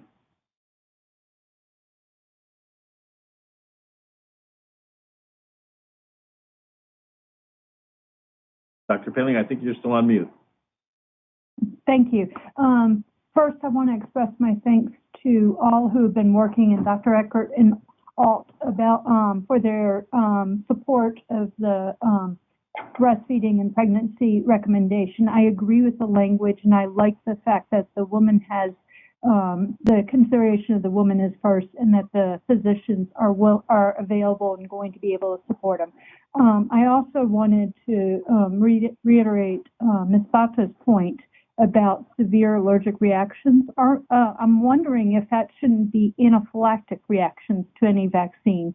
And then going to the point you made, I am worried that the rest of the language is too broad.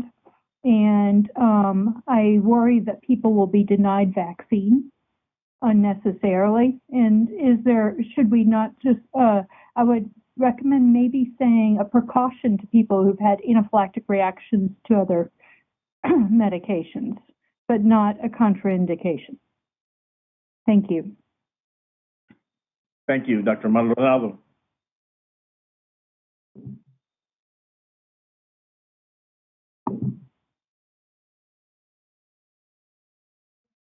Dr. Maldonado, I think you're still on mute.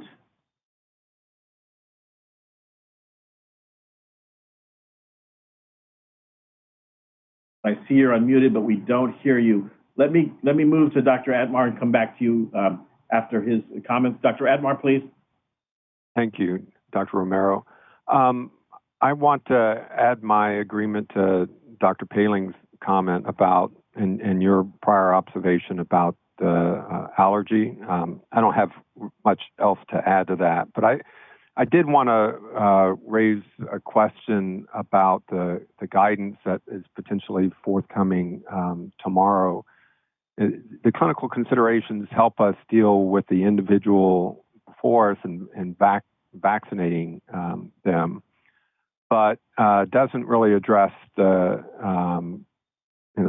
concerns that institutions, healthcare institutions, are going to have to deal with in handling the expected side effects that will occur in the 24 to 48 hours after injection. And while I'm gratified that there will be some guidance, I was wondering if that might be previewed today, such that there could be some public discussion of whatever those recommendations may be. Over. Any comment from the group? Dr. Romero, this is Dr. Cohn. If you could, we are welcome to share that. If we could take one more question and answer it first, we just need 1 second to make sure we are pulling up the right language before we share it. Thank you. Sharon, I also had a comment on that. I was concerned yesterday about the language about how sites had to should be prepared to manage an anaphylactic reaction, and one of the pieces in there was about airway protection, relating, I'm assuming, to intubation, and most places that give vaccines aren't able to also aren't able or capable of intubating individuals, if that's what it was referring to. And so I think we need clarification around that also. Thank you. And Jose, this is Peter Salaggi. That was exactly my question too. And we're getting questions about do sites need special equipment that they don't normally have for vaccines? And this includes both healthcare sites as well as pharmacies. Thank you. Let me go back to Dr. Maldonado and see if she's got her audio problems addressed. Dr. Maldonado.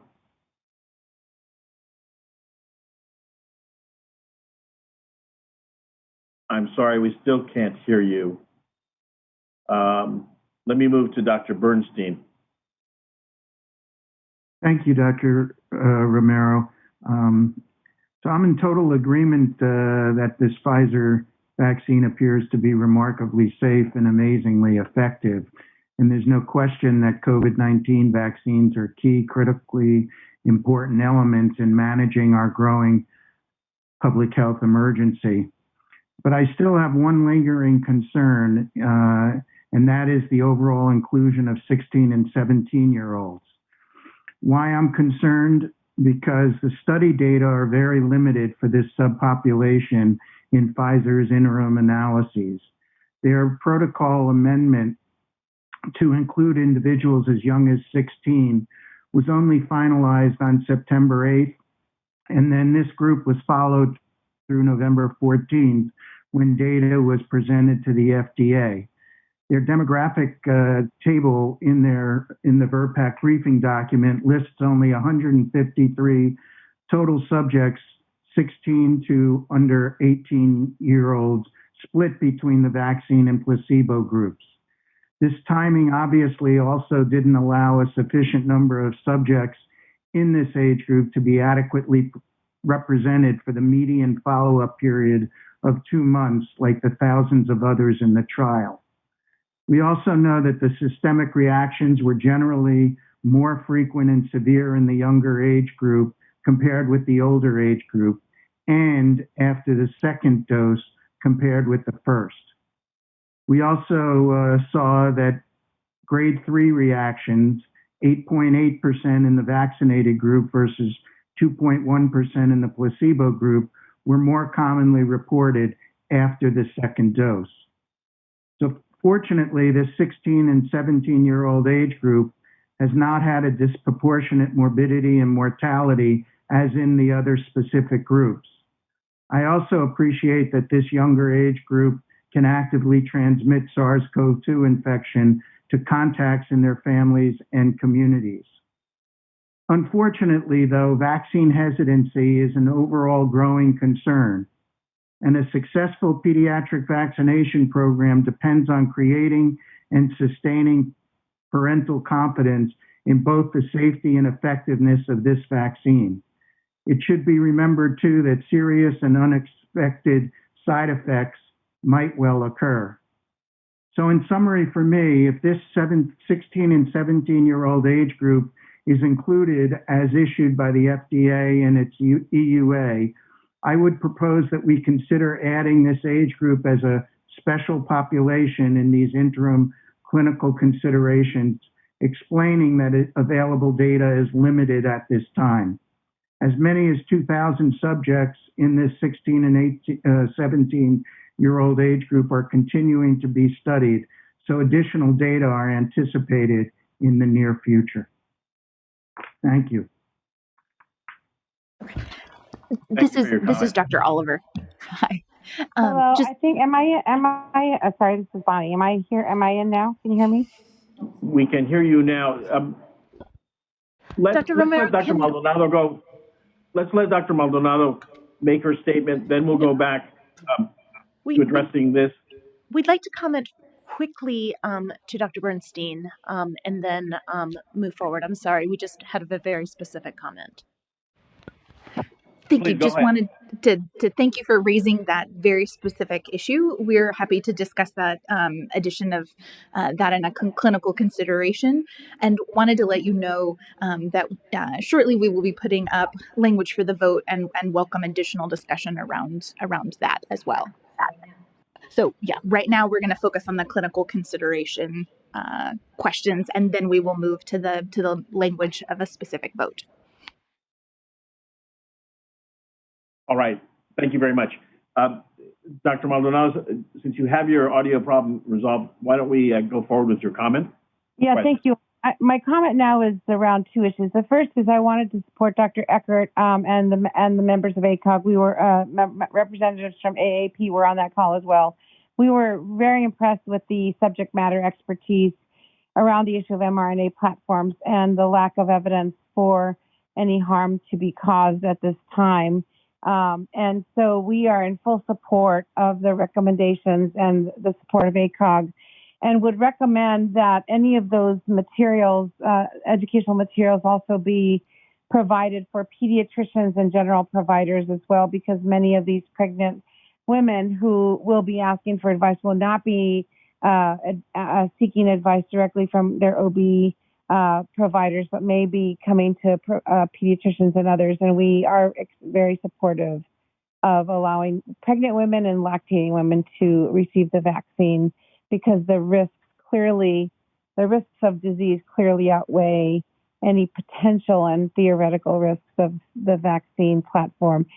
Secondly, I would like to comment on this issue of what I consider inequity of not allowing 16 to 17-year-olds on no basis for safety differential between 16 to 17-year-olds and 18-year-olds. And I think that there is absolutely no evidence, in my view, that has been presented to in any platform that suggests that there should be any sliding scale of differential safety risks in those populations. And in fact, these are children that are particularly vulnerable because they may be working in frontline situations where they must be in contact with patients and others at risk of infection, and yet may not have access to vaccines. So I'm very concerned about this message being sent out that this vaccine will not be safe in children and has not been proven to be safe in children, because we currently have no evidence that that is the case, and that 16 to 17-year-olds are biologically or physiologically different in their response or their safety risks compared to 18-year-old children, to 18-year-old adults. Thank you. Thank you, Dr. Maldonado. Again, I want to remind everyone, let us focus on this part of the presentation. There will be time to make specific comments regarding the 16, 17-year-old later, but let's turn to this. Do you want to address the document that's on the screen, Dr. Oliver or Dr. Monet? Yes, this is Dr. Mbaye. So up on the screen right now is the guidance document around infection prevention and control considerations for healthcare personnel with systemic signs and symptoms following COVID-19 vaccination. And I just want to also mention that the contents of this guidance will be part of the planned COCA call for Monday. So further information will be presented there. But the goal of this guidance is to address the concerns raised by a number of committee members around how healthcare systems can manage the expected and common post-vaccination symptoms that people might experience, to avoid them being unnecessarily excluded for work when they only have post-vaccination signs and symptoms, but also to prevent them to be inadvertently allowed to be working with potential SARS-CoV-2 or another transmissible infection. A lot of these considerations are based on what we have observed in clinical trials, that these systemic post-vaccination signs and symptoms are mild to moderate in severity, occur within the first 3 days of vaccination, and resolve within 1 to 2 days of onset. If you scroll down a little bit, we can just briefly review some of the proposed considerations. So as one of the members mentioned, some of these considerations might include vaccinating healthcare personnel preceding 1 to 2 days off, staggering delivery of the vaccine so that not everybody in a single unit or department gets it at one time, informing healthcare personnel about the potential for these short-term systemic signs and symptoms and potential options for mitigating them, such as acetaminophen or NSAIDs. Also developing a strategy to provide timely assessment of healthcare personnel with signs and symptoms of post-vaccination, including viral testing to rule out infection as a cause, or infectious symptoms, and offering non-punitive sick leave. So the rest of the document has some specific approaches. If you scroll down a little bit through this, there's a table that you can stop here that addresses healthcare personnel with signs and symptoms unlikely to be from COVID-19 vaccination. So how to evaluate these people, if people have symptoms that are not consistent with post-vaccination but are potentially consistent with SARS-CoV-2 infection, there are specific approaches recommended. And then if you scroll down again to the next page, this section is for, go up a little bit, this section is for healthcare personnel that have signs and symptoms that may be consistent either with those symptoms observed following vaccination or SARS-CoV-2 infection, since some of these symptoms do overlap. And there are specific recommendations about return to work criteria, testing, et cetera. But again, this will be presented in more detail. Thank you very much for that clarification. That is very useful. And as we plan for the implementation of this vaccine, I think they're going to come in very handy. Thank you. Let me Dr. turn to, Romero, I just wanted to just add, sorry to interrupt, just wanted to add that we did seek consultation with outside groups such as IDSA and SHEA on this guidance as well. Thank you. Thank you very much. Dr. Maldonado, your hand is still up. I just want to make sure that you don't have anything else to say. Oh, no, sorry. I'll take it down. Sorry. No need for apology. Just want to be sure. Dr. Rockwell, please. Hi there, Pamela Rockwell, American Academy of Family Physicians. I just wanted to make a comment on the one slide that was titled immunocompromised persons and giving direction for persons with HIV or other immunocompromising conditions, et cetera.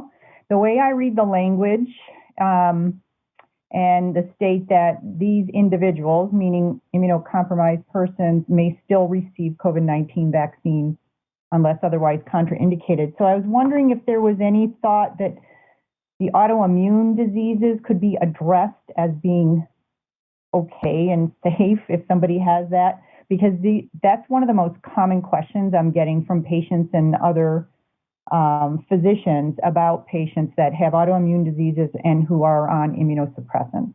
Thank you. Excuse me, that would also include transplant patients. Thanks, Dr. Thank Rockwell. Oh, sorry.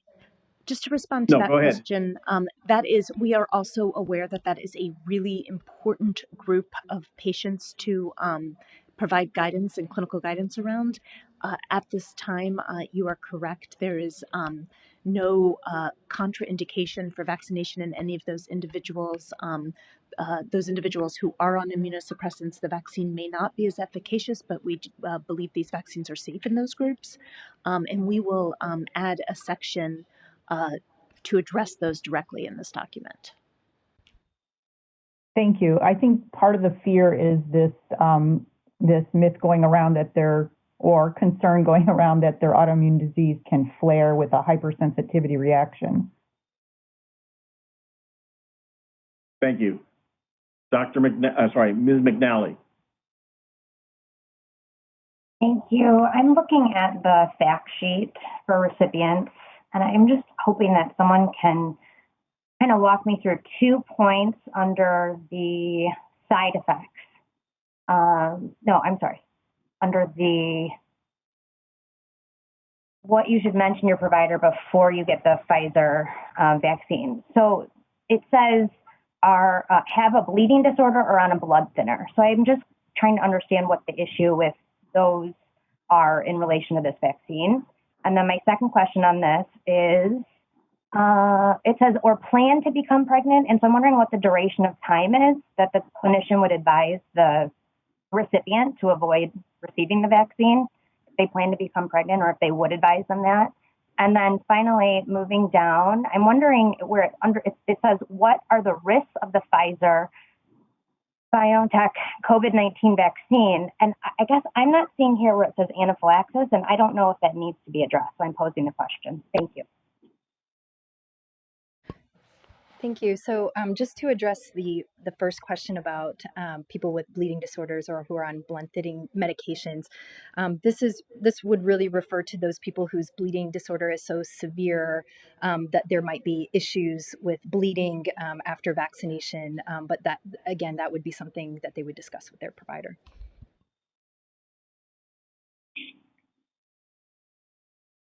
Ms. McNally, do you feel that that's answered your question? Is that common for other vaccines? Ms. Spinelli, that is very similar as what we say in our general recommendations for other vaccines.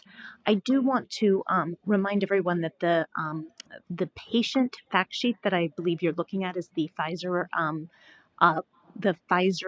fact sheet that was authorized by FDA but developed by Pfizer. So they may have an additional comment on that fact sheet, but the products that CDC will put together will talk about some of the things that are in the Pfizer fact sheet in a way that is more in a way that's more accessible to the individual making the decision or talking to their provider.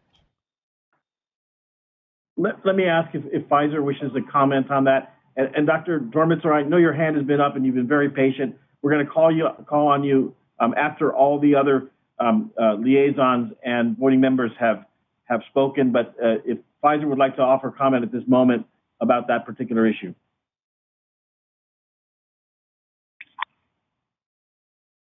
I think we're asking about the anaphylaxis issue in the EUA patient fact sheet.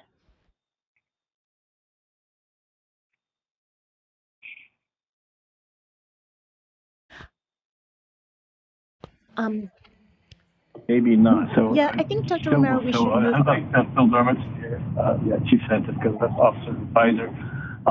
I think at this point, I think those reactions are currently under investigation. So I think at this point, we're awaiting the results of the investigation. I have my hand up for a different comment, and I'll wait to be called on for that, the other issues. Thank you, sir.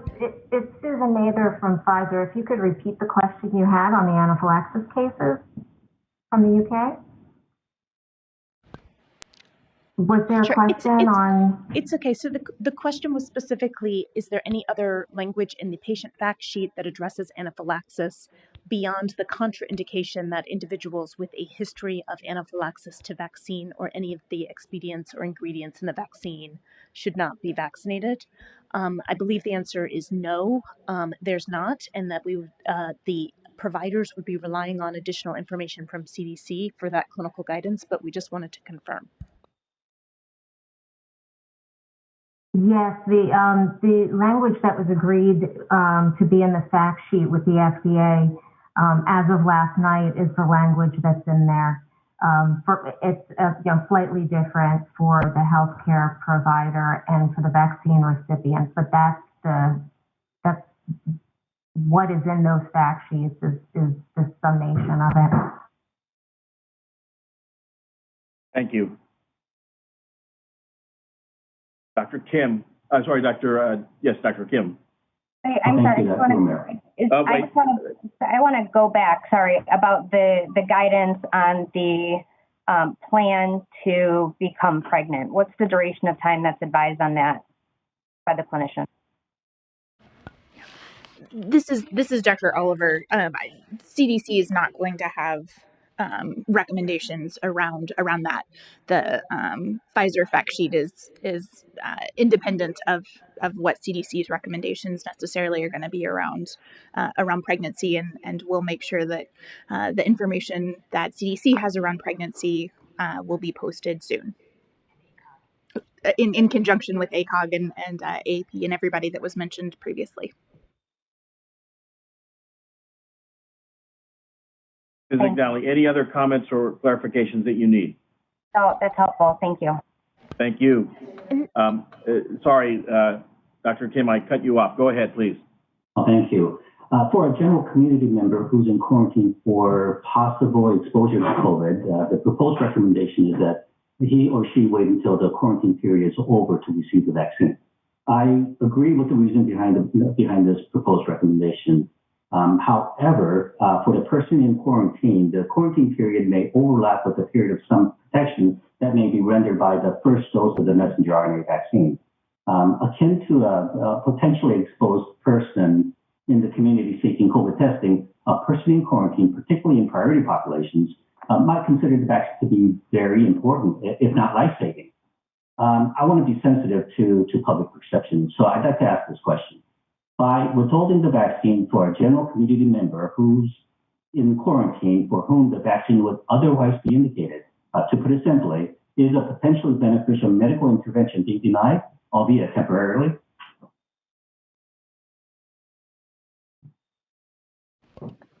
Thank you for that comment. Thank you. Okay, I see no other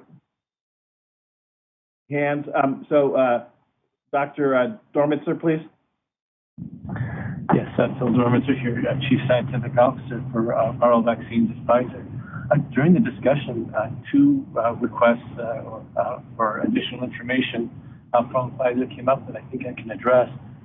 One has to do with the developmental and reproductive toxicity study. There are questions as to the timing and any preliminary information. We plan to have a quality-controlled final report on that study ready for submission to FDA later this month.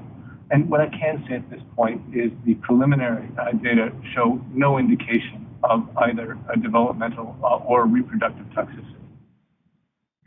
The second question that came up is regards the identity of the other licensed medication that shares some components with the vaccine.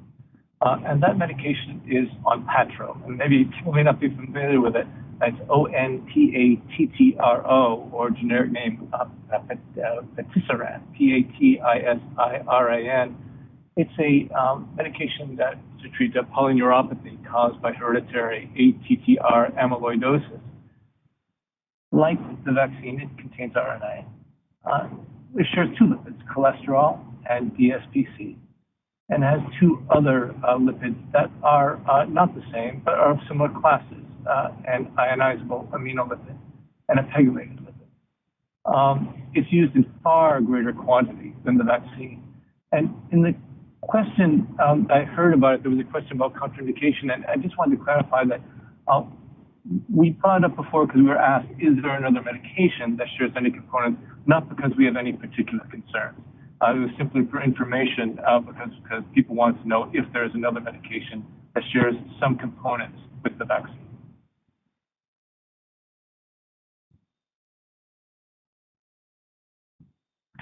Thank you for those comments, for the clarification. Dr. Lee, I see your hand is up. Yes, I just wanted to follow up on Ms. McNally's point. I think, sorry, it's taking me a little while to register all this, so I appreciate the EUA fact sheets, and I actually, looking through the CDC Vaccine Communication Toolkit website, it is incredibly helpful and incredibly rich with information. I think the reason perhaps the question is relevant is for those who are setting up vaccination clinics. I had kind of been assuming that the EUA fact sheet would be the corollary to the VIS, which I recognize it is intended to be. But just in terms of usability and being able to educate more fluidly, I think some of the CDC communication toolkit information is actually really helpful information to also provide. And so I'm just trying to figure out what the most efficient way is to educate our folks. So our calls could just Thank you, Dr. Lee. So to clarify, you're correct that the patient fact sheet is substantially longer than the BIS statement. We do have a CDC product that is a one, maybe both sides, but one pager that is more consumer friendly. And more similar to the information that would be on a VIS statement. We are just reviewing the developed product with the EUA language to make sure it aligns. So that will be put up on the same healthcare toolkit where all of the other information is. I also want to let you know that we also are working on and finalizing a screening checklist type of tool for providers to use who need to ask who to take them through a series of questions, not that many, to screen patients prior to vaccination about whether or not they would need more information, such as information about pregnancy and lactation or information about any of these other issues. And so we are working on that, and that will also be available in the near future, especially after we finalize our clinical considerations using the input that you guys have given us all today. Thank you so much. Could I just clarify one? So I very much appreciate that, and I'm really grateful that CDC has worked so hard on these communications. And I recognize, again, just sort of it's impossible to build communications when the information gets just released, 24 hours before, not even. But as vaccinators, should we be giving out the EUA fact sheet plus perhaps a more user-friendly fact sheet? Is that the intent? Are both going to be required? Yes, that would be our intent, is to have the requirement is to provide the patient with the EUA fact sheet, but we will have additional materials that we are hopeful providers will use, and we'll continue to promote this toolkit so that people can download these information sheets and provide them to patients. Thank you. We are appreciative. Thank you. Dr. Paling.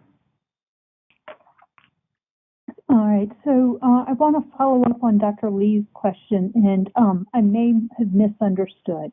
So first of all, thank you to everybody who's trying to create very patient-friendly information as we prepare for vaccination.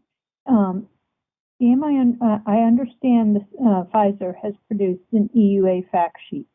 Is the CDC also performing? Is it also called an EUA fact sheet? No, I do not have the title of the document. The title of the document will be more something like what you need to know about, information for patients about the Pfizer COVID-19 vaccine. It does not look the same or appear to be the same, and it's clearly identified as a CDC product and different than the Pfizer EUA fact sheet. And over. Okay, perfect. So there will be a Pfizer EUA fact sheet, and then what you need to know about the vaccine from the CDC, and both are recommended to be distributed. That's fantastic. So then the second question is about the screening checklist tool for vaccination. And when I looked at the writing and the wording for pregnant or lactating women, the choice was given to them about if they wanted to get vaccinated or if they wanted to seek additional information from their physicians. I wanted to make sure that in the screening checklist, we are not creating a barrier in requiring additional things for pregnant or lactating women. This is Dr. Messani. Again, we've had the benefit of ongoing counsel with ACOG and AP and other partners in this space for weeks as our team anticipated the need to be clearer in this space. And so, we will be following their lead, agree with the concern about not wanting to create barriers, and the need to balance ensuring that folks are fully informed. We are happy for all your comments. As Dr. Lee said, it's sort of um, the materials that you're talking about are coming. Many of them were drafted out and sort of mocked up in advance, but since the EUA just came through last night, and frankly, we wanted to get your feedback on some of these clinical considerations now. We're not finalized yet, but our intention and our plan is to have a whole set of materials available before the vaccine is available in jurisdictions, which is Monday. That being said, you should anticipate us continuing to refine and produce additional materials rapidly over the course of the week. So we'll get up what we can this weekend, but expect, frankly, every day this week for there to be more materials, and the same next week if we go according to plan and there's a second vaccine. So hear everything. Wish we would have had it in advance, but time just isn't our friend in this setting. Thank you. Thank you, Dr. Messani. I want to remind voting members and anybody making comments that we want to stay within the discussion points listed on your screen. These fine points of the words missing and what needs to be contained in the document can be worked out afterwards. So let me go on to another question or comment by Dr. Talbot. Yes, and I have something to go along with those questions. So something I would like to be included in the clinical considerations, maybe not today, but in the near future, as y'all are planning on updating this regularly, is the idea of the drive-through vaccination. I think that is something that many of us have thought of as an efficient way of giving this vaccine to reduce contact and spread of COVID among people coming to get vaccinated. The current guidelines would discourage that due to the 15-minute wait and the 30-minute wait. But I'm hoping as we learn more data about these allergic reactions and can better define what it is and reduce the risk, I think it would be nice if there was some kind of comment on the idea of a drive-through. Thank you. Thank you. Dr. Bernstein. Just thank you. I just had a quick question about whether or not the written consent is required at all for the special populations, or whether it's just distribution of the EUA and possibly other materials from the CDC.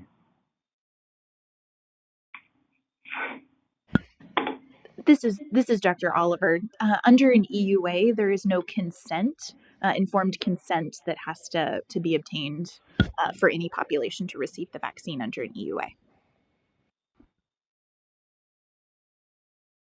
So I want to thank everyone for their comments or questions, and we're now going to move on to another topic, which is we're going to look at some slides that Dr. Cohn tells me that she would like discussion on and with regard to proposed language. Am I correct, Dr. Cohn? Yes.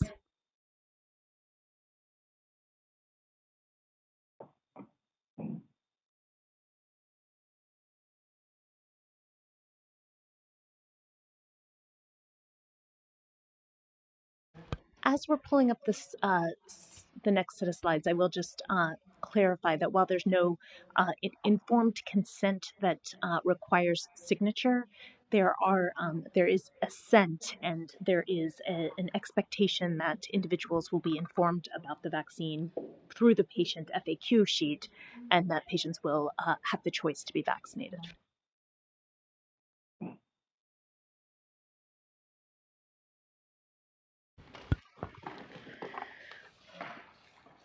Okay, thank you. This is Dr. Oliver.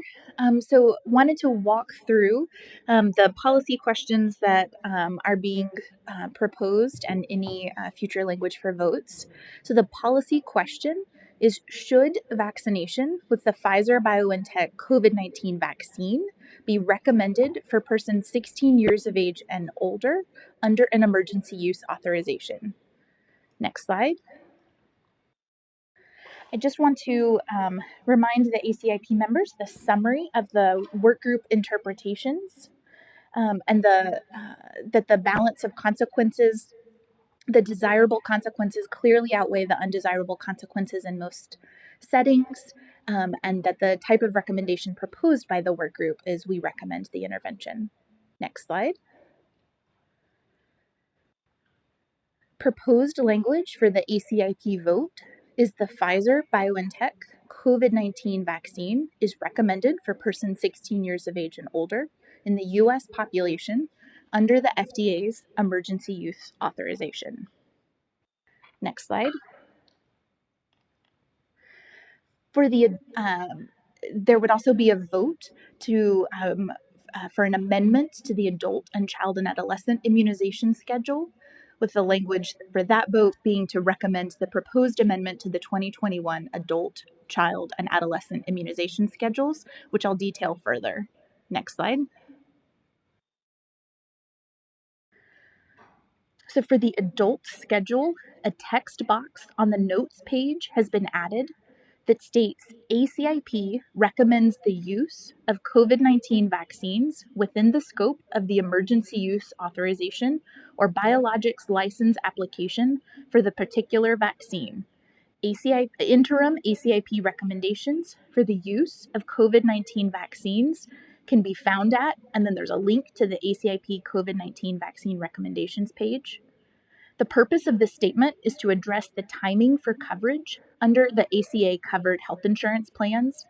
The CARES Act shortened the effective date of ACA coverage from 1 year to 15 business days after the ACIP recommendation and CDC director adoption.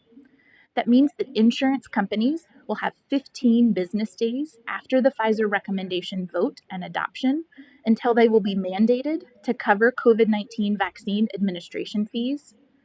By generically listing COVID-19 vaccines rather than just the Pfizer vaccine in this ACIP ACA recommendation, the intent is to cover all COVID-19 vaccines after the initial 15 business days effective date is met, so there will be no delay in coverage as additional COVID-19 vaccines are recommended. Next slide. And here is the child and adolescent schedule notes page with the same addition. So if we'll go back to slide 3 with the proposed interim recommendation, and I'll open that up for discussion. Thank you.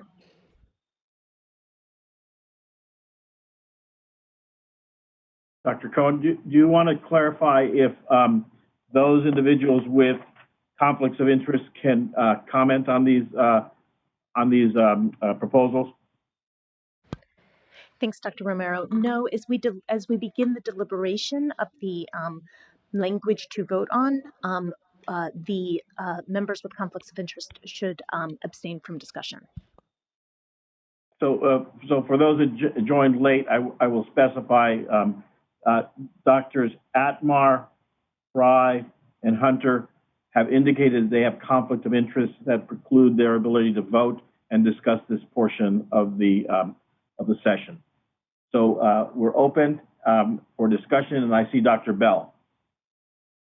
Yes, thank you. I wanted to I want to talk for a moment about how it is envisioned that this recommendation will be tied to the allocation recommendations. I had thought that we were going to somehow or another explicitly say that. And without that, I'm quite concerned that there's going to be some confusion with this language. I say without some recognition that while this is a general recommendation, that's fine, but that this is not that the ACIP is saying that everybody should go out and get vaccinated, and especially tying it to the schedule and not having anything in the schedule that says during there's an allocation scheme here I'm concerned that, people may try to game the system, and also that just everybody's going to be very confused about what is the ACIP recommending. Are we actually recommending this right now for everyone 16 years of age or older in the U.S. population? And so I would be much more comfortable.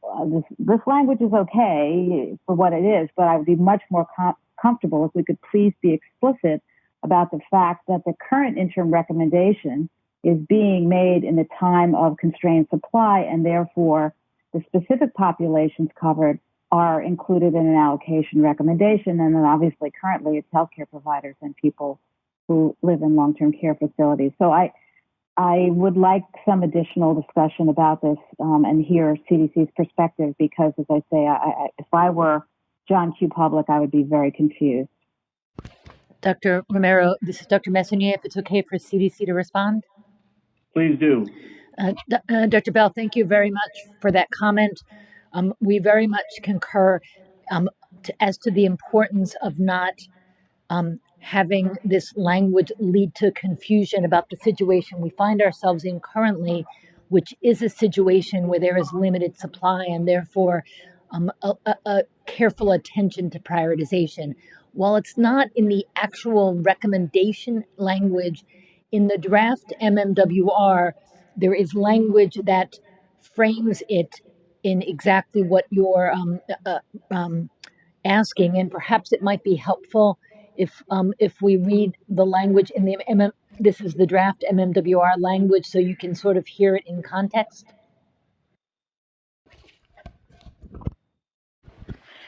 This is Dr. Oliver. The sentence included in the draft language of the MMWR states, the recommendation for the Pfizer-BioNTech COVID-19 vaccine should be implemented in conjunction with ACIP's interim recommendation for allocating initial supplies of COVID-19 vaccines, with a reference to link directly to the previous publication of the MMWR interim allocation recommendations. Okay, that's great. I don't want to monopolize the conversation, but I will still say that I would be happier if that language was included in the vote, in the wording for the vote. Dr. Bell doesn't need a second for this, but I think that she has a very good point.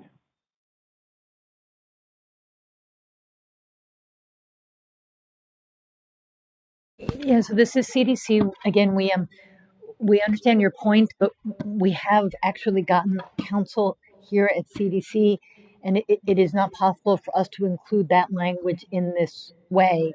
Part of the issue, again, is that this is a recommendation to use or not use a vaccine. While we will ensure that in all the communication we link the two, the actual recommendation is a recommendation for the vaccine or not for the vaccine.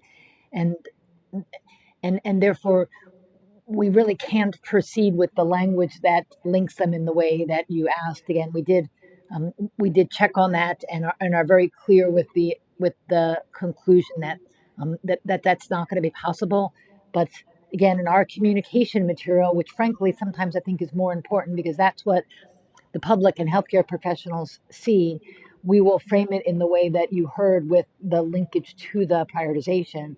And I would point out that, we expect in the next months for the supply to increase such that we move on from these early prioritization recommendations and would not want to have to come back to ACIP every time we change phases. And so that's also the reason that we've been asked to keep this in the way that it's written now and not link it to the prioritization recommendation. Over. Thank you for that clarification and the context in which this is being proposed. Dr. Bell, did you have any other comment that you wanted to make? No, thank you. Thank you. Okay. So let me clarify one thing. I see some hands from liaison members up, and at this point we are specifically requesting comments from the voting members only because this is something that they will vote on. So I'm sorry if I don't mean to exclude you. Dr. Lee. Thank you. I did want to endorse support for ensuring that this recommendation could be used flexibly, because we anticipate we might go into phase 1B and 1C, and so would appreciate not having emergency meetings every time we moved into another phase, as long as our intent is clear. So agree with Dr. Bell's intent and making sure that that gets communicated clearly, that this is assuming that there's limited supply, that the allocation framework recommended by ACIP would be used accordingly. The only other thing I wanted to mention is I also appreciate that this states under the FDA's emergency use authorization. I actually think that's an important addition with regard to the fact that we discussed yesterday the importance of re-reviewing the grade and the ETR with additional information when the BLA comes up, which we hope will happen. Thank you. Thank you. Dr. Alt.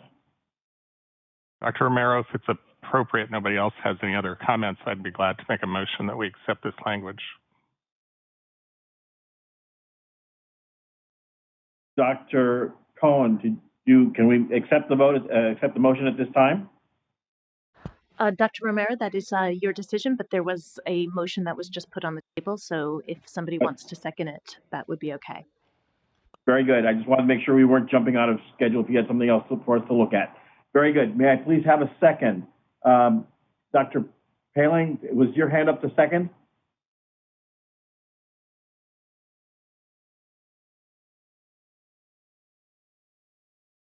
Dr. Sanchez, is your hand up to second? Yes, it's fine. I agree with the language and with the all that's been discussed with respect to the allocation as well. So, yes, So I seconded. Yes. Very good. So we have a motion and a second. Is there further discussion? Okay. We will take a vote on this. Go ahead after public comment, of course, but go ahead, Dr. Cohn. Were you going to say something? No, I just saw Dr. Lee raised her hand, and I wanted to let you know. Oh, I'm sorry. I didn't see that. I was looking down at the computer. Yes, Dr. Lee, please. Thank you. I just wanted to make a brief statement before we voted. Just a couple of key points, and thank you for the opportunity. Number one, I want to emphasize to the public who are listening to this meeting that we have absolutely followed our routine process using the grade and the ETR framework in open ACIP meetings, as we do for all vaccines. I did want to make a statement that some of the concerns about the speed of approval, and this is at multiple steps, and I recognize we are yet to vote, but I wanted to get this out before the vote, have been raised. But I also wanted to emphasize that we have a process that's timely and responsive to the pandemic. I truly hope that the ACIP deliberations have emphasized that these deliberations have been thorough, transparent, and timely, and reassures the public, regardless of the outcome of the vote. I also wanted to, again, highlight the imbalance that was brought up earlier between the investment in vaccine development and supply chain and the investment in vaccine delivery infrastructure. As you know, part of our evidence recommendation framework does think critically about values, acceptability, resource use, and implementation considerations. And as part of that infrastructure is this robust communication and outreach program that's needed in order to actually enhance access, acceptability, and the real-world use of the vaccine. So we saw estimates of $8.5 trillion impact on health alone, and that doesn't even consider the economic impact to individuals and families across the U.S. And we did see a $10 billion investment in vaccine development and distribution, which has been extremely successful. Yet we're hearing in the news that only a small fraction, maybe several hundred million, has been invested in the delivery infrastructure. And so, I'm making this plea to our lawmakers that they support the public health infrastructure, which is really needed to respond to this pandemic. I am confident we will do our job at ACIP, and I hope that others will also follow through in the support that's needed for this vote to be a successful one. Thank you. Does anyone else wish to make a comment? There will be time for comment after the vote also. So, Dr. Romero, I just want to remind everyone that the motion is on the table. We will go to the next one when there's no more discussion around this one, and then take public comment and then return for the ACIP members to vote. ACIP members will have the opportunity to comment on their vote, make a statement about why they voted the way they did after the vote. But if any liaison organizations want to make any comments regarding the vote, this is the time to do so now. Thank you, Dr. Cohn. Liaisons, please.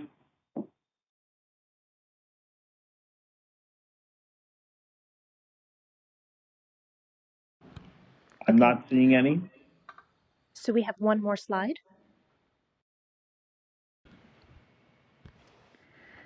This is the language for the amendment to the 2021 adult and child and adolescent immunization schedule that we recommend the proposed amendments to the 2021 adult and child and adolescent immunization schedules that were presented previously. Very good, thank you. I see a hand by Dr. Paling.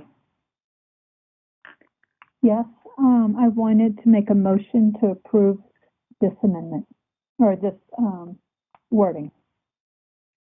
Thank you. We have a motion to approve this recommendation. Dr. Bata, your hand is up after her. Did you wish to make a comment or a motion or second? I would like to second the motion. Thank you. So we have a motion and it has been seconded. Do we have comments from the ACIP members at this time?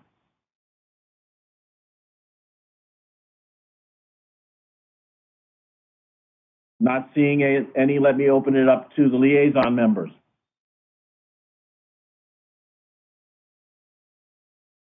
Again, not seeing any, let me move it back to Dr. Cohn for the next language proposal to be considered.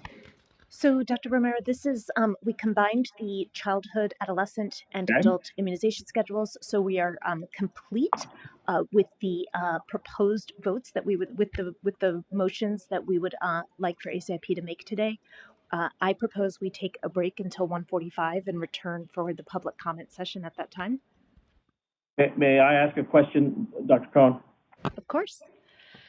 So I may not have the final schedule in front of me, but for the vote, for clarification for me, we have 3 votes. Will the vote then be 2 votes, one for the Pfizer-BioNTech vaccine and the second for this proposal before us? Yes, apologies. Actually, I am looking at the agenda now and I do see we have 3 votes listed, but we, in the same way that we voted on the adult and child immunization schedule as a single vote in October, we can do the same with the amendment because we combined that vote in October. So there will be 2 votes after the public comment session. Thank you. So I point that out to the voting members, the liaisons, and the public listening. There will only be 2 votes when we return after the public comment. So we will go into a break for 15 minutes. We'll come back at 10 minutes before the hour. Thank you all very much.